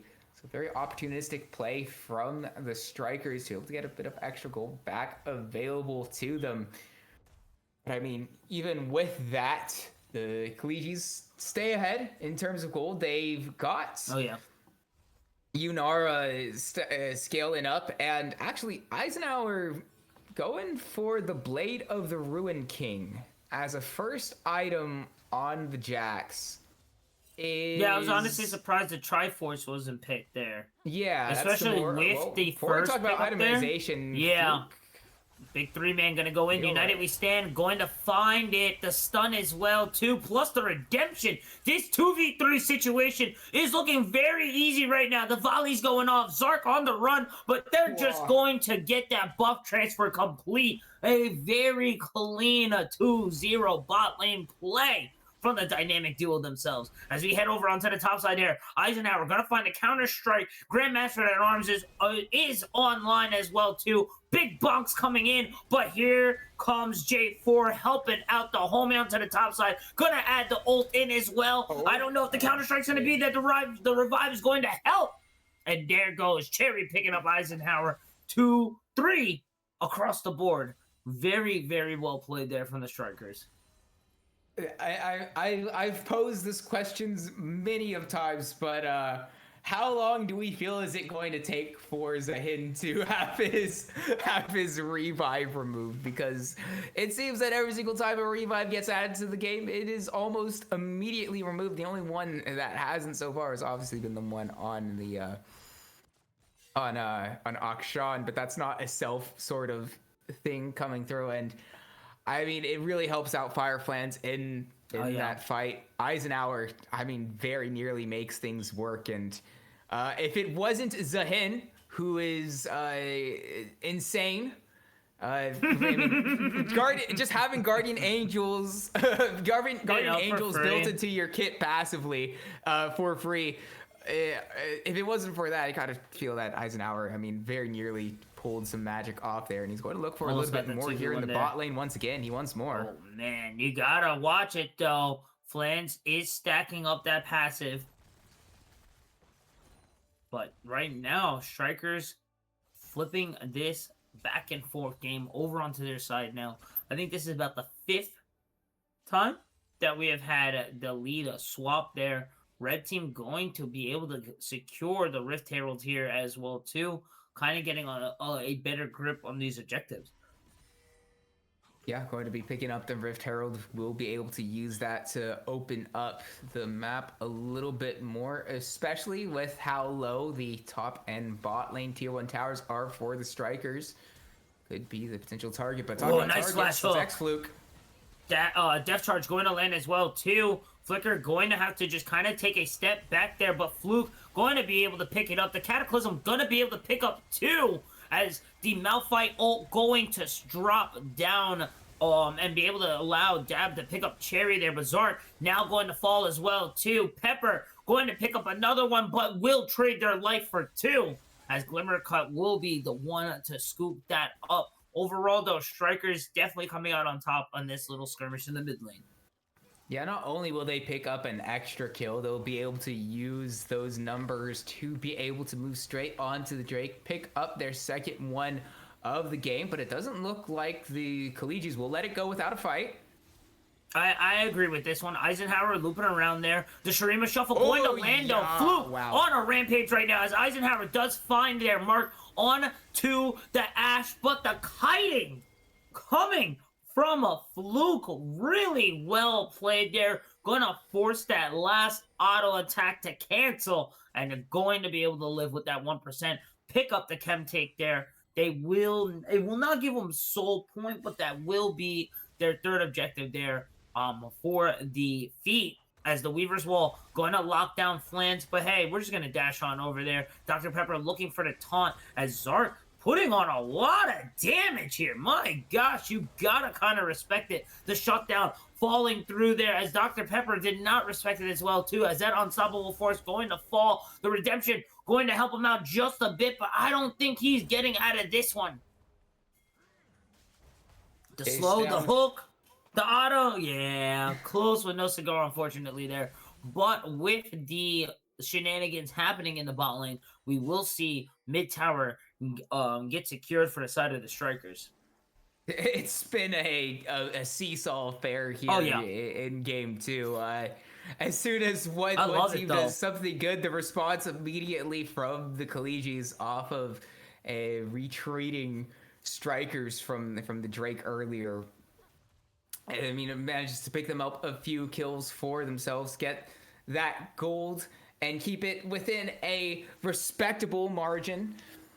For sure. As well, and you know, with how low a few of these towers are in the mid lane and the top lane, going to give them that little bit of extra injection of gold relatively soon in all odds. But I mean, it's honestly looking a little bit like a solo queue sort of game. The Just way things have transpired here, and we've still gotten more. Speaking of, Shurima Shuffle going to land. Dab taking a lot of damage. Toad trying to get in front of this Azir. The redemption going to land there. Keep Dab alive just for a little bit longer, as the rotation coming from the side of Strikers just now going to jump the Toad. 4v1 right now. Dab will live, or will keep their life there, as the EQ flash forward, plus the Cataclysm. Scratch that. Cherry's not allowing it, as the bottom tower will fall there. This will be the third tower, or excuse me, the second tower here, over for the side of Strikers, as Atacon will be spawning bot with all the chaos that's been going on. I mean, it's especially important with Otacon on the map. They'll turn right onto it, but I don't think the Strikers have exactly the fast take, especially without X-Fluke nearby. Speaking of Fluke, in trouble. Wrong place, wrong time, wrong neighborhood. And now this will allow Kilijs to kind of get this rotation coming down 4K and going. Dr. Pepper pushing forward, looking for the taunt just to stall them out. The flash forward on the 55 We're going to get a beautiful smite there. Dr. Pepper will sacrifice their life, plus Flans. Or, excuse me, Flans will be the one to sacrifice their life for the rest of the team to get away. I now think Kilijs' sights are now set for that mid tower as they start to clear out that wave over into the mid lane. Yeah, but the Strikers did pick up Otacon. They'll get that permanent boost of combat power with the amount of extra flowers that they get as a result, as well as that AoE slow that they get on kills. Will be feeling quite good for themselves. They only lose 2 in the process, and even though that's not an ideal sort of situation to be in, they still get what they came for. They still managed to pick up that permanent buff from the Otacon, so they're feeling quite all right, especially with how level this game is at this point in time. That little bit of extra combat power could very well be that extra little bit of damage that pushes things over the edge in their favor to put them up 2-0, especially now as we seeing them kind of push aggressively. Cool. Cherry, unstoppable force right there. The Cataclysm going to try to help them out a little bit. The trigger pulled as well with the Weaver's Wall. I'm not sure if they're going to get much more after that.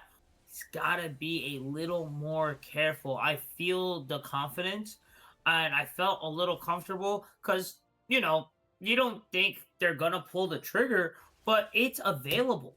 Just because you don't think that it's going to happen doesn't mean that it's not going to happen, you know? Yeah, you got to still respect it. You still got to respect it. It's also a bit interesting on the timing from... Wait, X-Flute could be in trouble.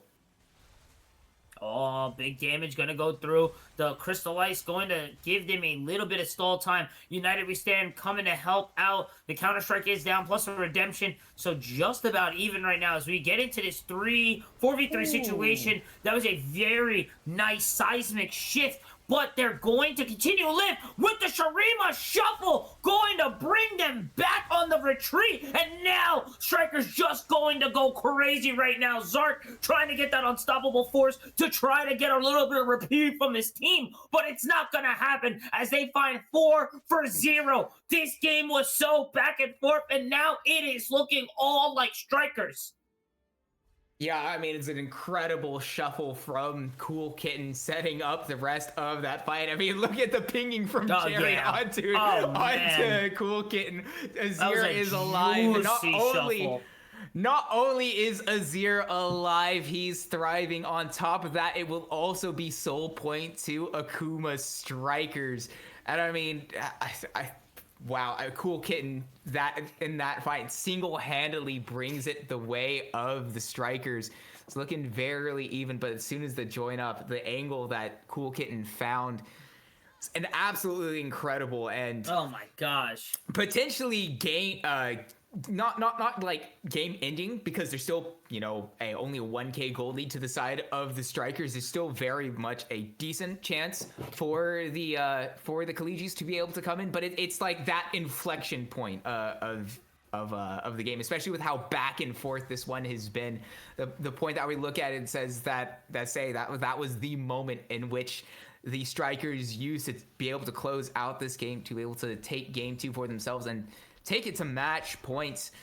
And especially on a huge play like that, being able to get them, that sets them up to the soul point as well, can really start to force the Kilijs to move around the map on the Strikers' terms, to be able to, you know, force them over to the side of the Drake, to be able to force them to the bottom side of the map. But we do have Baron spawning up in less than a minute, and that's not one that he'd really burn down when, as the Strikers, just with the Baron coming up, you could force them into a trade, but they might not even look for that.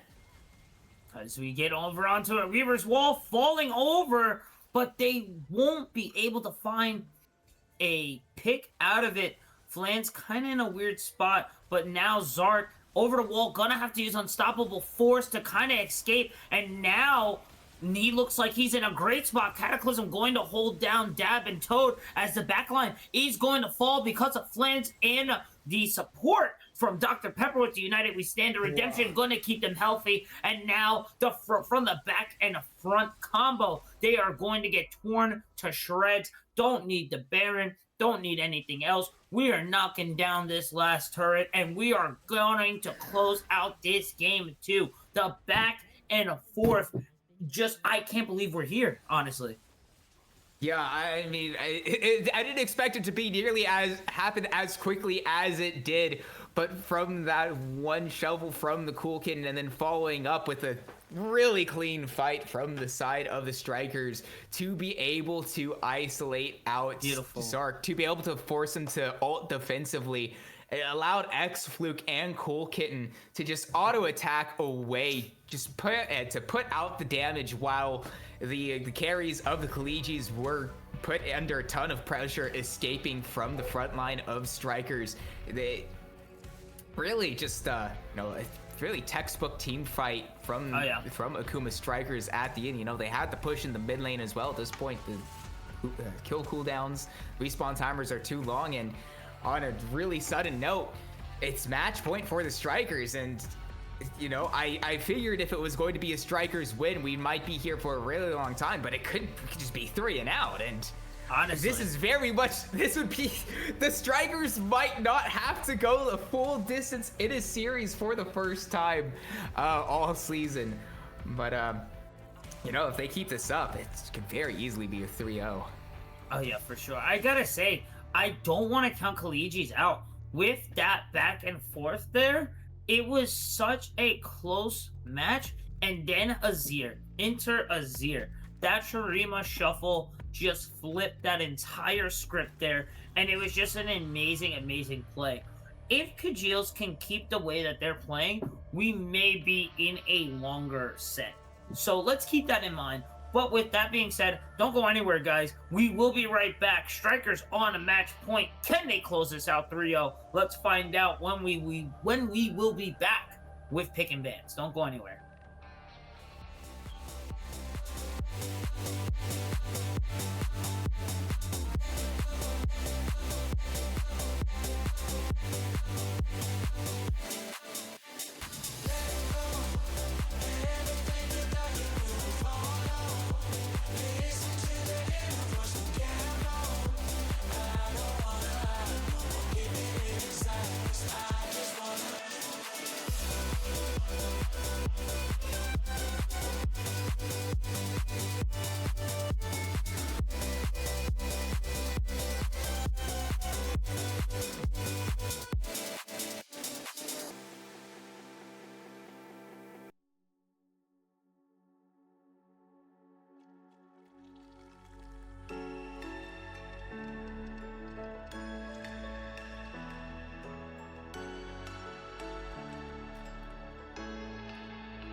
What does it mean to be happy? 'Cause it looks like we all don't know. Glass half full or empty. Man, we just putting on the show. Try to look to the heavens to tell us things that we beg to know. Like, what did this all mean? There's no tomorrow. Oh, I try to find a purpose in my life to drive me, to guide me. Oh, doctor, I feel dead inside.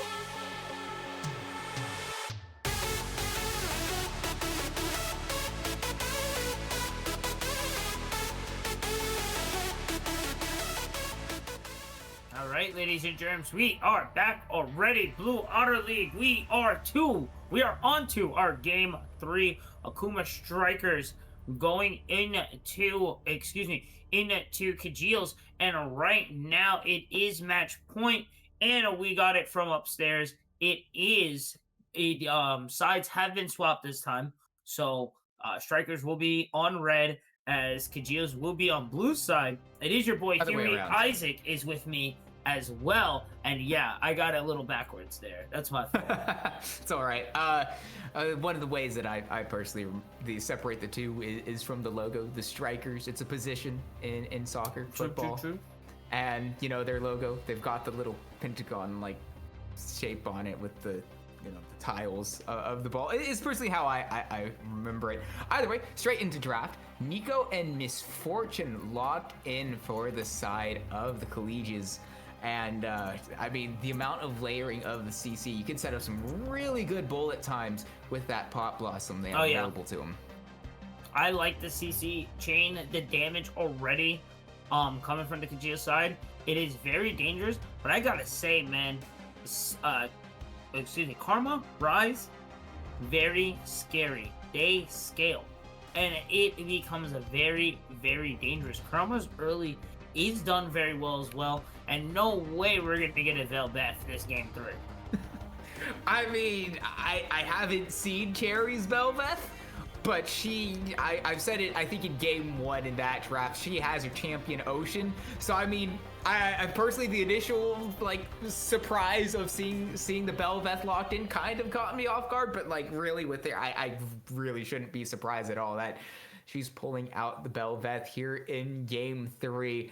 And I guess the side of the strikers, they do have quite a bit of room to be able to pull out a few of these unorthodox picks. If they can win on it, if they can look convincing on it, it could definitely give a few things for either Dorado Delta or Synthetic Insanity, whoever wins that half of the semifinal in the finals, to maybe throw some questions open on like try to maybe draw a few bans that way in the final, depending on how things go. You know, it gives you that larger metagame sort of strategy when you look at the season as a whole to be able to come through. But the bans have gone by really quickly. The Nocturne and the Ram is going to be taken away, interestingly, on the side of strikers, but if they're locking in the Jin, it really struggles with tank, so taking off one of them, especially one that gets a lot of armor, I can kind of see it's smart. And you can already see that this was kind of set up already from the get. I gotta kind of touch on this Belveth again. The macro and objective control strikers have had has been really well. So I feel like this is a really strong pick. And if left unchecked, this will become extremely, extremely, extremely dangerous. Yeah, but on the side of the Kilijs, picking up the Xin Shao for themselves has been one of the premier junglers all year long, and for good reason. You know, he's basically relevant throughout the entire game. That Crescent Guard, despite being a little bit squishy, can give him the amount of survivability he needs and also create space for the rest of the team. Could also potentially be a sort of setup for the Misfortune, but what else is going to be the Gragas locked in for the Kilijs. They've got a very straightforward press R sort of team fight comp locked in for themselves, but the response from the strikers is going to be that Cho'Gath. Oh yeah. No, I'm loving this. I am loving this from the strikers. We have the scaling, we have the early, we have a little bit of mid, and just in case, we have the Void Nom-Noms just to cover everything on our end. This is spooky. This is now, we are now in do or die situations right now, and I feel Kilijs have answered the call pretty well. I don't want to sleep on their composition as well either. I'm just not a fan of a true front line. Gragas gets bulky, but he builds health. You don't want to build real defensive items on him. You also don't want to be building defensive items on Xin as well either. So it's just a really difficult situation to be if you guys fall on the back foot. If they can get a really strong foothold in the beginning, that then completely changes the script. But a lot easier said than done, especially the past 2 games. And I think that Cho'Gath specifically as well is for this Misfortune as the team start grouping up a bit more. I think as it was, the Kilijs didn't have too much trouble being able to easily just let Bullet Time rip over the top of the likes of the Pot Blossom and the Explosive Cask to be able to win these team fights. But the silence from the Cho'Gath as well as the Q knockup as well. If you hold on to those as Fire Flans, wait immediately as soon as that Bullet Time to go down to cast either one of those abilities, it completely cancels the Bullet Time from the Kilijs, from Glimmer Cut. And I think at that point there's the rest of the fight going to be a little bit more difficult for the Kilijs to be able to play out, because that's where most of the damage will be coming through. That, and also as you mentioned, with the takingness of the Cho'Gathers, he could just walk you down pretty quickly. As soon as the initial combo goes from the Kilijs, they kind of lose a little bit of a punch about them. So really come down to whether or not the Kilijs can be able to set up for these fights, if they can, be a little bit more patient, if they can bait out a few of these abilities from Fire Flans. And then at that point, if they do, I think they go in, and if they, find a really good bullet time, they can still very easily win these fights. It's not going to be the most unwinnable sort of situation for them, but it's going to revolve on these two champions in particular, more than likely. Obviously, we've gotten a little bit excited here in the last game where the fights were kind of all over the place. So I wouldn't want to say that as a 100% guarantee, because like I said, these two teams have definitely thrown us a few more surprises, but is my early prediction for this one. Yeah, I don't know, man. You really counted out the strikers. You said they haven't had any clean shutouts. This might be it, man. This might be it. I don't want to knock out Kilijs because they really gave a really good game 2, and it was just kind of fell out of their clutches there. Just a little unfortunate. But with that being said, we're gonna go to a quick break. Possibly the last one. We are in that do or die situation. Can Kilijs bring themselves out of this fire and bring back a 3-game reverse streak? They got to do it here. But let's see if they can. With that, we'll be right back, guys. Don't go anywhere.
Each. Ladies and germs, we are here. Game 3, match point for the Strikers. If Kilijs wants to keep their semifinals hopes and dreams alive, they're going to need a 3-win reverse sweep, and they need to start it here. It is your boy Huey. With me is my guy Isaac Cass. And how do you feel? How do you feel? Are we almost done here? Do you see the 3-game reverse sweep possible? There is a distinct possibility for the Strikers to be able. I mean, not the Strikers. For the, gosh darn it! Oh no, it's contagious. The name confusion is contagious. For the Kilijs to be able to come back into this one, I think they've have themselves a pretty nice wombo combo sort of composition ready for themselves that they can execute on. It's definitely very potent. But I think especially Fire fans, I think we're going to want to focus in on as this game continues on a bit. I covered it a little bit in draft, but being able to counter out these bullet times as well. I mean, obviously the stacks, the infinite scaling does feel really good on the Cho'Gath. Spooky. The main thing is that because how much the Kilijs have like I guess indexed into Glimmer Cut on the misfortune and the amount of damage that the bullet time will be able to do, that Fireflans is patient. If he does hold on to his abilities and is able to cancel out these bullet times, I definitely think it could very well be a 3-0 to the side of the Kilijs. Obviously, we'll have to wait and see, but early on, signs are positive in the bot lane, going the way of the Kilijs, doing really well on this misfortune. As I mean, kind of expected. It's misfortune has been one of the Kilijs' favorite champions throughout this Blue Otter Diamond League season, and with the amount of early lane pressure that it brings, it's exactly the style of champion that Glimmer Cut likes. I mean, honestly, there's nothing wrong with MF. I think the thing that frustrates me with MF is her simplicity, but also how dangerous she can be if your positioning is on point. You get a really good positioning, all you really have to do is press R. And the rest will fall. Like, you will get a free triple quadra penta with a well-positioned bullet time. So it's a very spooky character, and in the right hands, can be one of the most dangerous ADCs, honestly. Yeah, but actually, one thing I really like here early on from Cool Kitten is the early recall. Dab on the run, but not gonna get away. Nice try there. I feel as soon as that lockdown happened, as soon as that W landed, I think it was over there. I think they just realized a little too late. Maybe should have held the flash there, but First Blood going to fall into the pocket of who I've got to say has been cooking up a storm. Cool Kitten. And this is a scaling comp if we're looking into it. So you really don't want, and you really shouldn't be losing the flank coming through. The early with the flank coming through. Karma gonna drop down the tether, gonna get themselves away. Dr. Pepper opting for the ranged support now. Gotta get a little more comfortable in that enchanting position coming from playing 2 games of tank, I feel. But hey, didn't die, so not the end of the world. Yeah, but I mean, it's a really good trade going the way of Kilijs once again, and we're already starting to see it early on here with Glimmer Cut almost at a 10 CS lead already early on, and Dr. Pepper, you mentioned him on the Karma. It's definitely not the style of champion that is usually like used to playing all that much, and the few times that he has played it, going to be completely honest, hasn't necessarily looked too great. I thought with the tether coming down that there might have been a little bit more, but yeah, not quite coming through. But what might do is we see Cool Kitten actually moving down for a flank coming through on the rise. Toad gonna get locked down, add in the extra CC there, plus the tether. Toad not gonna be able to flash away there. Cool Kitten yet again. Just been a very strong player throughout this entire series, really helping out and is one of the main reasons why this team is where they are right now. Yeah, and I didn't quite get to it the first time around because we were interrupted by the early Cool Kitten solo kill. But the fact that Cool Kitten was able to get the push down, he was able to get that tier in his inventory, right? To then be able to come back on the teleport. You know, he's able to push out these waves very easily. You know, and then affect the side waves as Rise likes to do. And now with 2 stacks of the Dark Seal available to him, this is going to be getting that little bit of extra ability power and damage coming through. Going to be looking to be able to stack that up. And I think Cool Kitten, I mean, they're really right. Not quite at the point where you want to be just yet on the rise, but they've definitely accelerated their progress to be able to become, as you mentioned, like that scaling composition on this Rise. The amount of times we've seen Rise completely take over games across leagues, ridiculous amounts. And it doesn't matter what rank you're in either. Like, all across the board, it is just a very dangerous champ. And honestly, normally, most of the time, a good laning phase is you not dying and keeping up with farm. So to get the 2 kills locked in, like you mentioned, plus the stacks as well too, plus the Drake, this is looking. These are the steps needed for strikers to have that clear 3-0 victory here and kind of close this series out. I don't want to say it is just yet. It is only a 600 goal lead, but if they are going to do something, they need to do it ASAP already. Yeah, and I do like the call on it not being over just yet, because it's really easy to see when a team has the better scaling and they get ahead early to say that it's over, but there's a full time the bot lane. Glimmer gonna have to flash away. Exhaust was used there. Curtain call going in. The Fetal Warfare will be claimed. Fair 1-for-1 trade. Toad, not too sure why they walked that way, but he's going to get away through the skin of their teeth. Not a bad trade, though, in the bot lane. It is going to be a 1-for-1 trade, but I feel with the Fetal Warfare being claimed, that does kind of fall more onto the side of the strikers. But if you want to kind of just keep it towards, or excuse me, you know what? No, that's definitely strikers, because the kill fell onto Jin there. I thought MF got the kill there, but unfortunately did not. Yeah, Toad being the one pick up that kill. I don't actually think it's all too bad, especially early on, because really big power spike. We've got to fight. Sark in trouble. Clark going to get tethered there as Cherry just starts feeling the mode there, as Dab is going to be able to pick one up. Zerk will be able to get themselves away. Toad and a Dab very low. The bob and weave. The Firefox dashing, keeping themselves afloat and alive. But there goes Flans with a quick munch. Munch is going to be able to find one, but the shutdown going to fall over onto the side of Gragnus as Eisenhower going to continue pushing forward onto this. That's going to be a double kill there. That's going to be a third right there. And now the flip has tabled as we do see Kilijs starting to finally put a little bit of a hold onto this lead that strikers were getting there.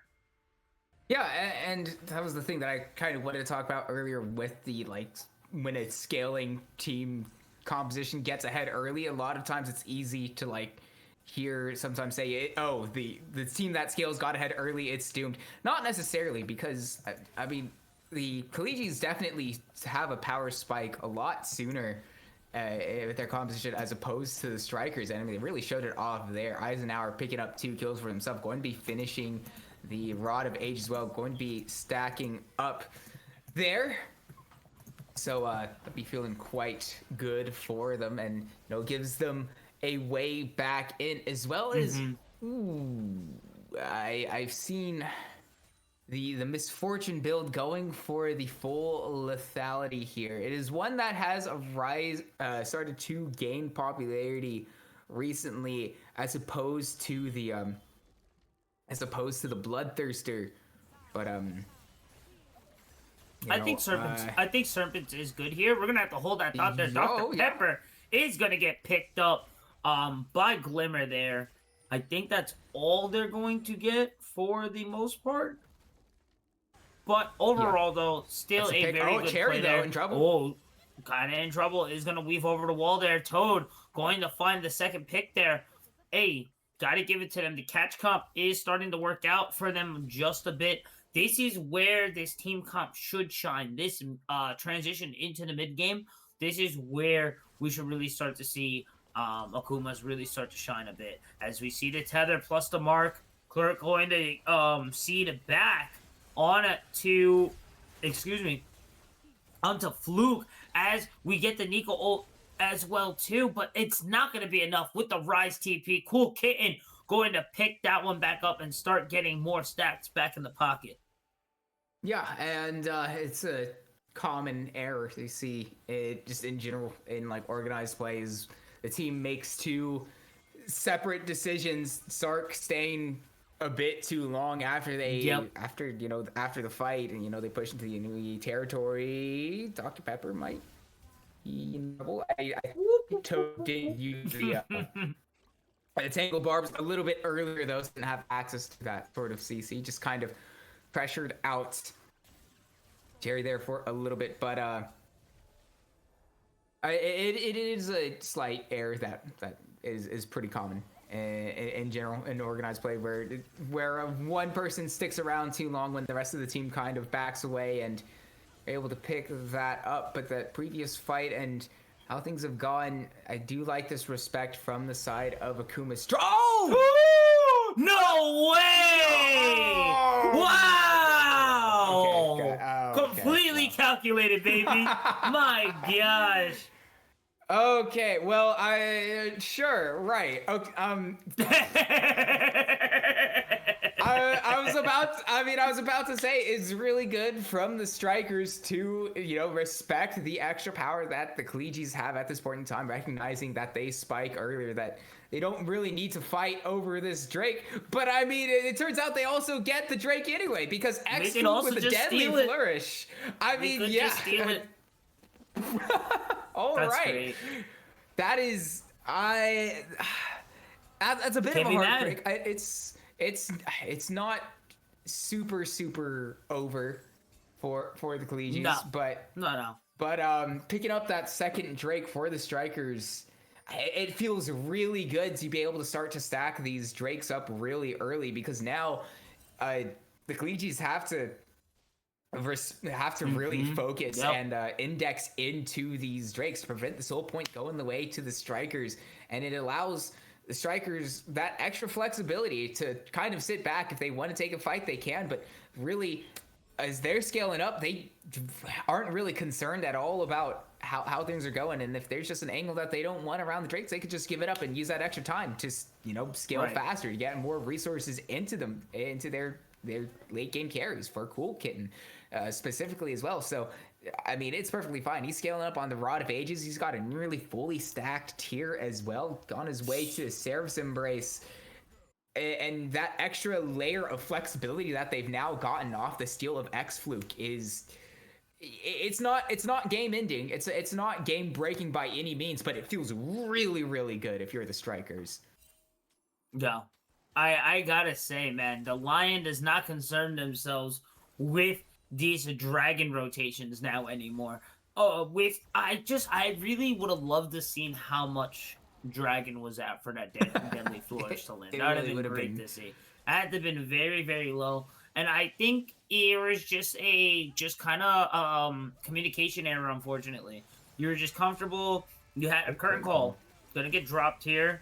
Glimmer taking a lot of damage there as the Nico clone was trying to act as to a shield there. Not the end of the world, but you're going to have to retreat and kind of reset here. Ooh, it's not great, though. Having no flash on one of your primary carries is never going to feel good. That is true. And, the ults will be back before the flash. Yeah, and also, I mean, just with how impactful like flash is as a summoner spell, Cherry can collapse pretty easily. The extra move speed that you'll get from the Shield of Dr. Pepper can enhance that as well.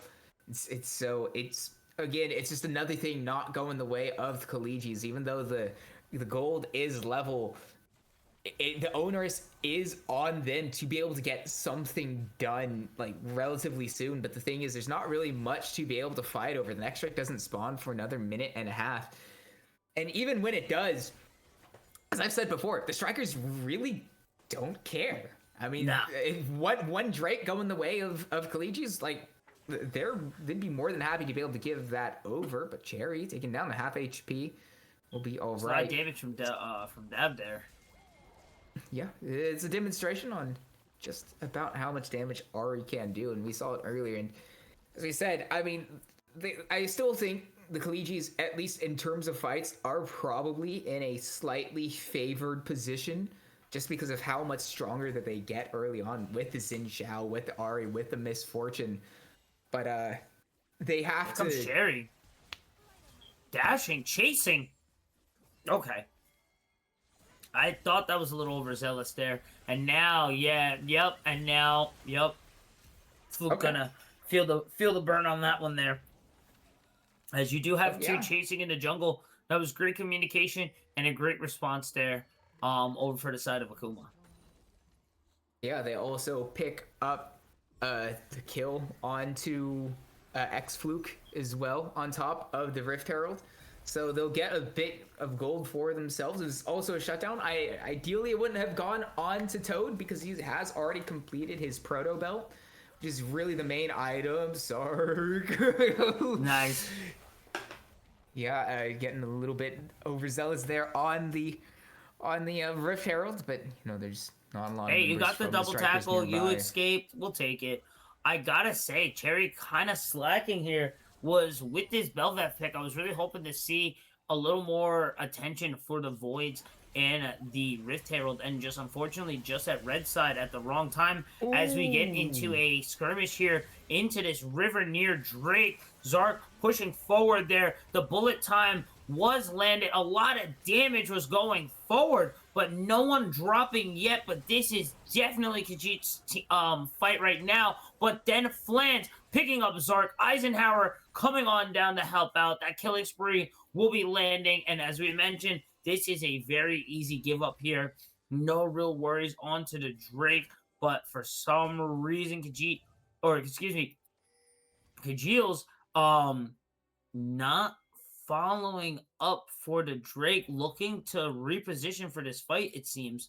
But that's just going to give him time to reposition. And now Toad is going to get caught. But nope, that's just a clone. Dab is going to get onto a killing spree. Beautiful Nico ult to find 3 as the Foxfire is starting to dash across the board. And that's going to be 2-2 right now. Oh, but Flange looking kind of hungry, and Ari's on the menu. The tether. Nom nom nom. Cool Kitten's actually gonna pick that one up instead. Zark off the respawn, off the green or the gray screen, gonna start pushing forward, but the damage is just not there. And now the flash ult into the kill. Now they're back onto the board. I don't know how we're here yet again. Right at the end there, right? Going back in, it seems a little bit desperate if we're being completely honest. I mean, the fight didn't quite go their way. They waited things out a little bit too long. The Spirit Rush ran out of charges. Eisenhower already tossed the explosive cast. They knew they didn't have Sark because he ran a bit too far before Dr. Pepper will be okay. But yeah, I mean, from the very beginning, it was a really good start to that long extended. I mean, it's honestly, you could describe it as multiple fights. Like the first set of fights, it looks so good. It looks so good. It looks so good. It is great. I was like, this is great. Yeah. But as soon as Sark went into that group of 4 members of the Strikers, when the rest of the Kilijs weren't really there to be able to follow them up, they lost their smite as a result, which means they couldn't start up Drake, and they stuck around a bit too long. And with Cherry nearby, they can't start it up. They either need to look to push their advantages, but they didn't have the explosive cask to set things up. And so that's a really big ultimate that was unavailable to them. It's where the most damage really comes from on the Gragas. And And as soon as the Spirit Rush ran out of charges, they got a few kills as a result. And, you know, it was okay. But once again, they stick around, they wait around. Oh my gosh. Fire. Why is it out oh run? God. Oh man, say to run, please. Oh. But Fire Flans is 4-1 and 4 on the Cho'Gath, and yeah, well, that just happens. It happens. Dr. Pepper Support getting a little bit overexcited. But honestly, he was just trying to do his job. It's just you gotta have to have a little more map awareness. Yes, you have to put wards. Yes, you have to roam. But you gotta be like, I don't see 3 on the map. I'm kind of by myself. Like, I'm kind of near the objective. It's a bit of a I'm kind of near the new objective. You know, but you know, there's so many things going on in the game. You kind of lose laps of that, and it's just really nice for the side of Kilijs to pick onto that. But we're gonna get into this Otacon fight. I thought it was gonna be an easy trade, but the curtain call going to fall here, and it seems that it's going to find a reset here. Flans, ginormous suit on with the top hat, and yeah, this is now going to look like it's going to be a full 5v5. All ults are on the board right now. Flashes and sums are available. This is anybody's toss-up right now. Yeah, but I mean, Sark's already poked down to half HP. Oh, yeah. As you mentioned, Fire Flans is really big. He could use all this extra HP to be able to take space, to be able to set things up for the Strikers. But even still, you said it once again, the Strikers, as long as the Kilijs aren't really taking anything, they're more than okay with kind of just forcing the Kilijs down in and around this side of the map. And now the teleport's coming through. Fire Flans walk forward. They'll know that this Otacon is taking Here we go. Zark at just about a 3rd HP right now. The flash going to be popped back, plus the ult. Look at Cool Kitten looking for that flank. Zark looking to be the focus right now for the side of the Strikers, as Glenn's going to get picked up right there. Nico going to try to help out the back line. Bullet time going to land. Big damage, but not going to find a kill. The flash is being popped on the retreat as Flans gonna find a 3-man knockup plus the execute. That's gonna be 2 right into the belly of the beast. Scratch that. That's gonna be 3 overall for the side of the Strikers. Oh, yeah, I mean, Fire Flans with a 3-man knockup single-handedly wins that fight for the Strikers. A huge moment for the Cho'Gath, huge moment for the Strikers as Otacon is up and available.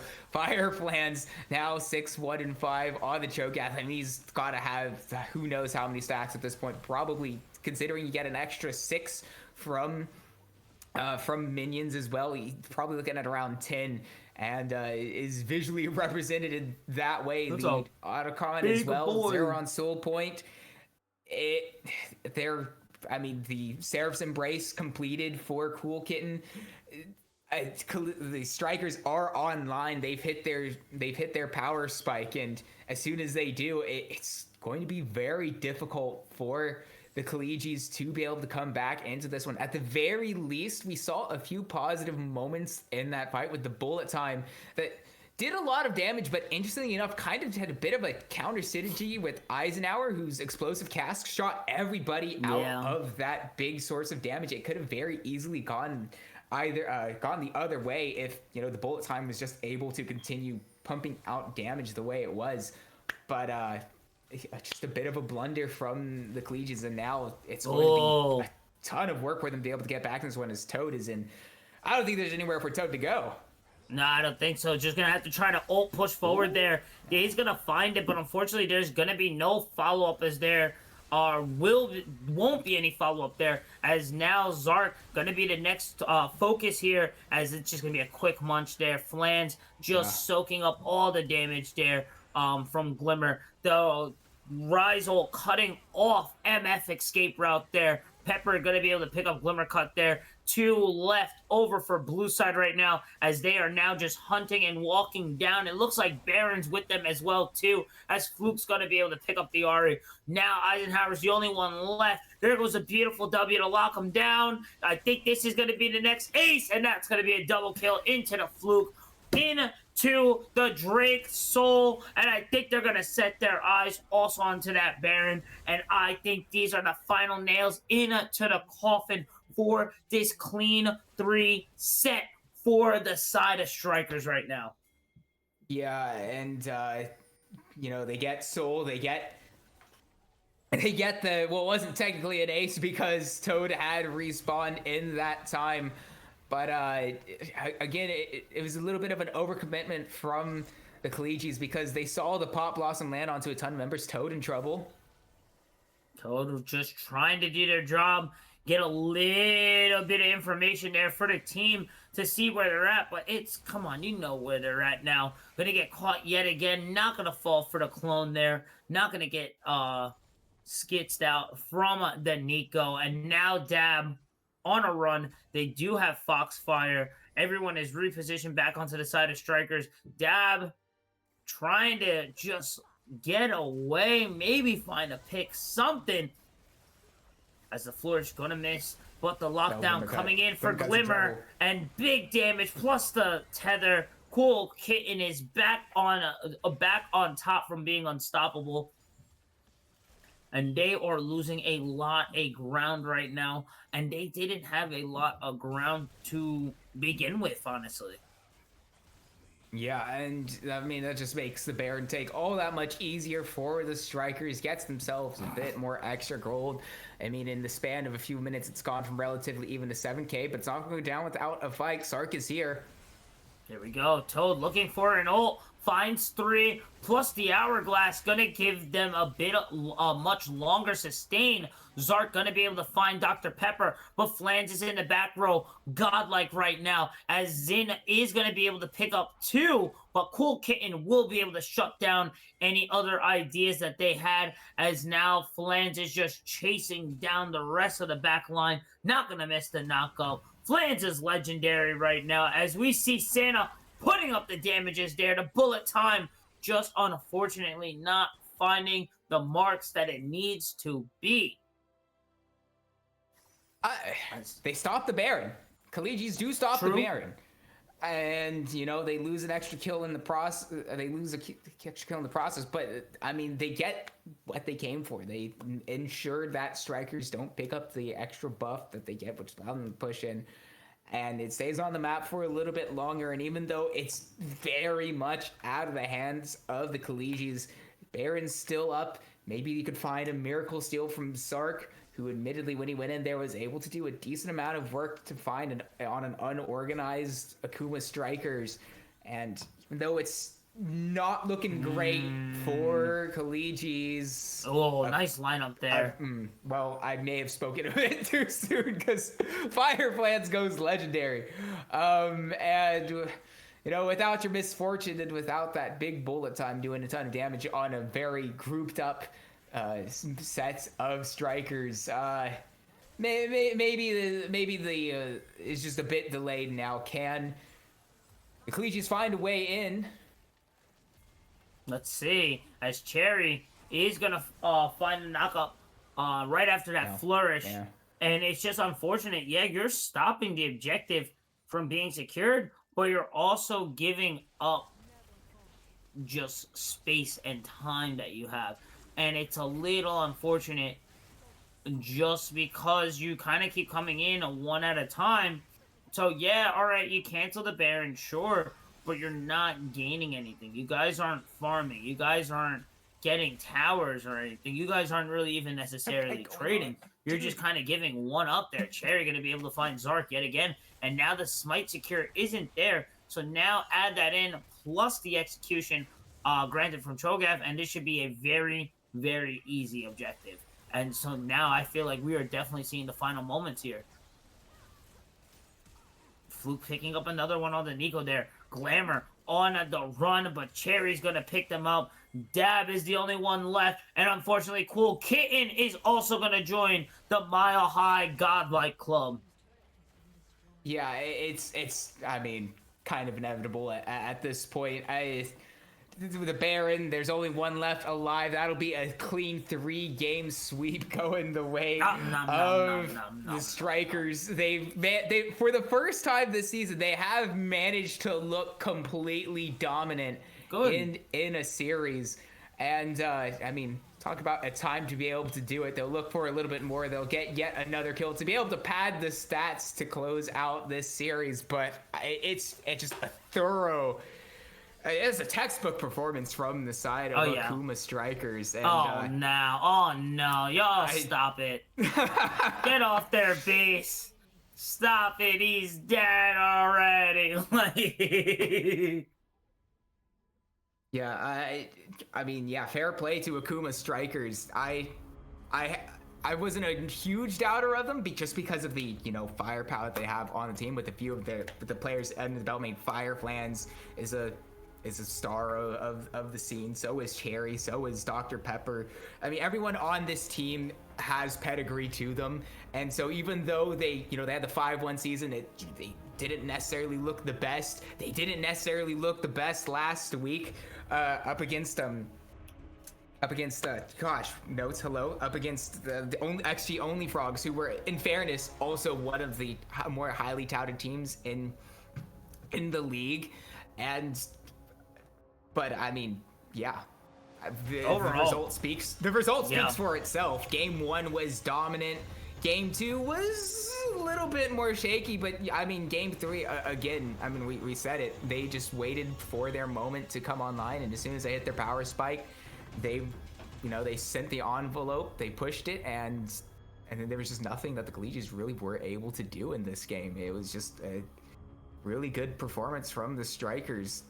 They absorbed anything that the Kilijs threw at them, and they survived that early game that the Kilijs like to play for. And yeah, I'm perfect, really, from the Strikers, other than a handful of funny moments from Dr. Pepper going for a few funny words. But yeah, I mean, the Strikers, they looked really good in that one, and they look really good. I mean, congrats for them for making it to the finals. We haven't even touched that point yet. I mean, this is the semifinals.